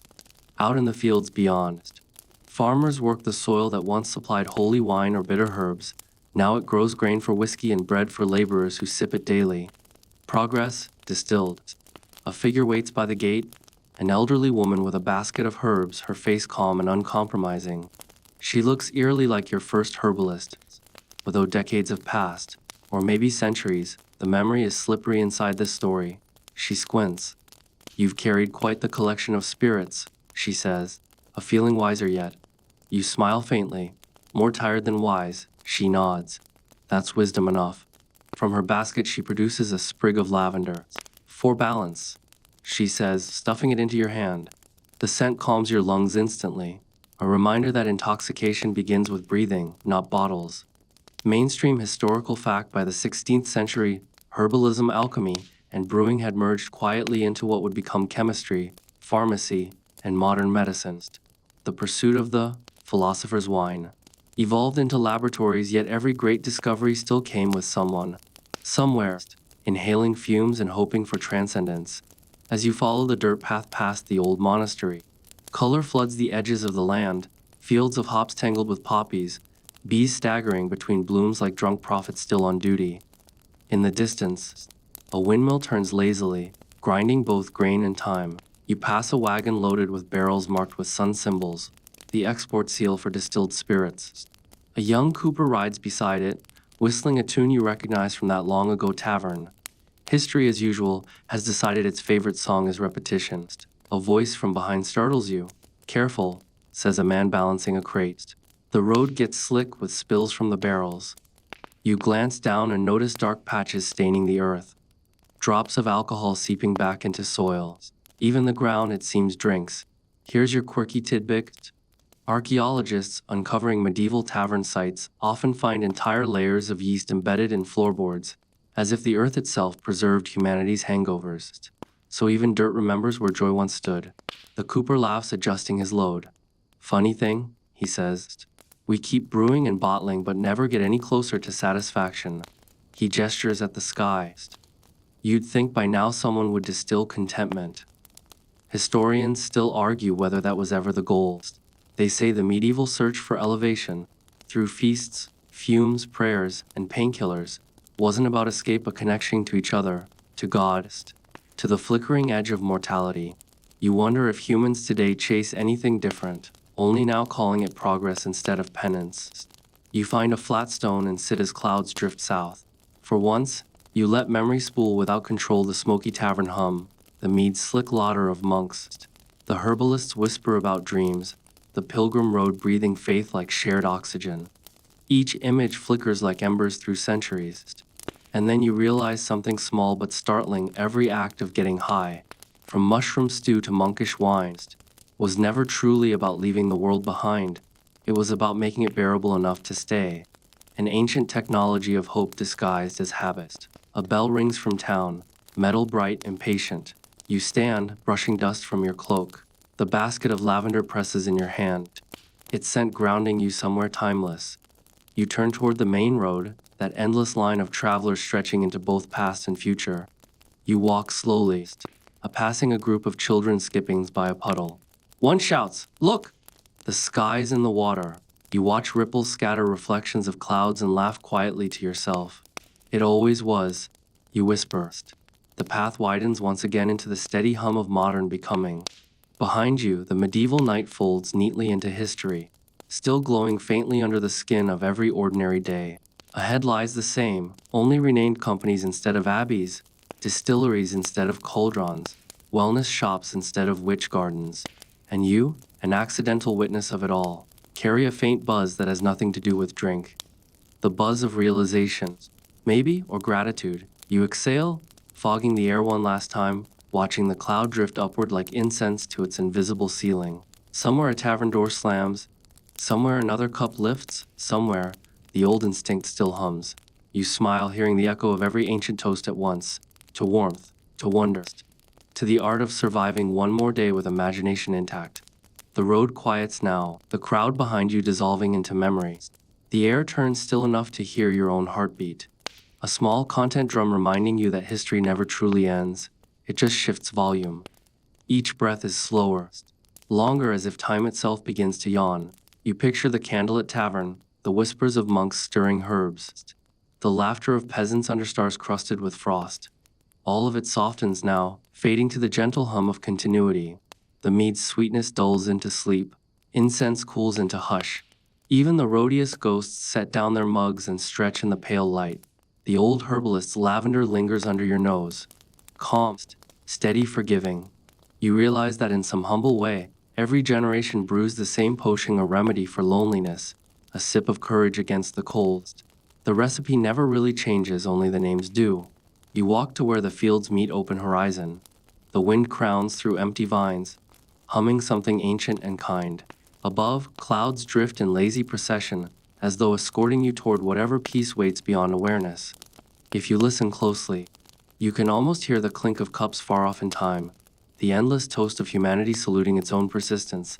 You smile and let the sound fade, softer, slower, until it's just the rhythm of your breath and the small warmth gathering behind your eyelids. The air cools, the ground steadies you. Sleep edges closer, shy and certain, like dawn waiting for invitation. And so you close your eyes, still smiling, drifting gently through the quiet that follows every story and every sip.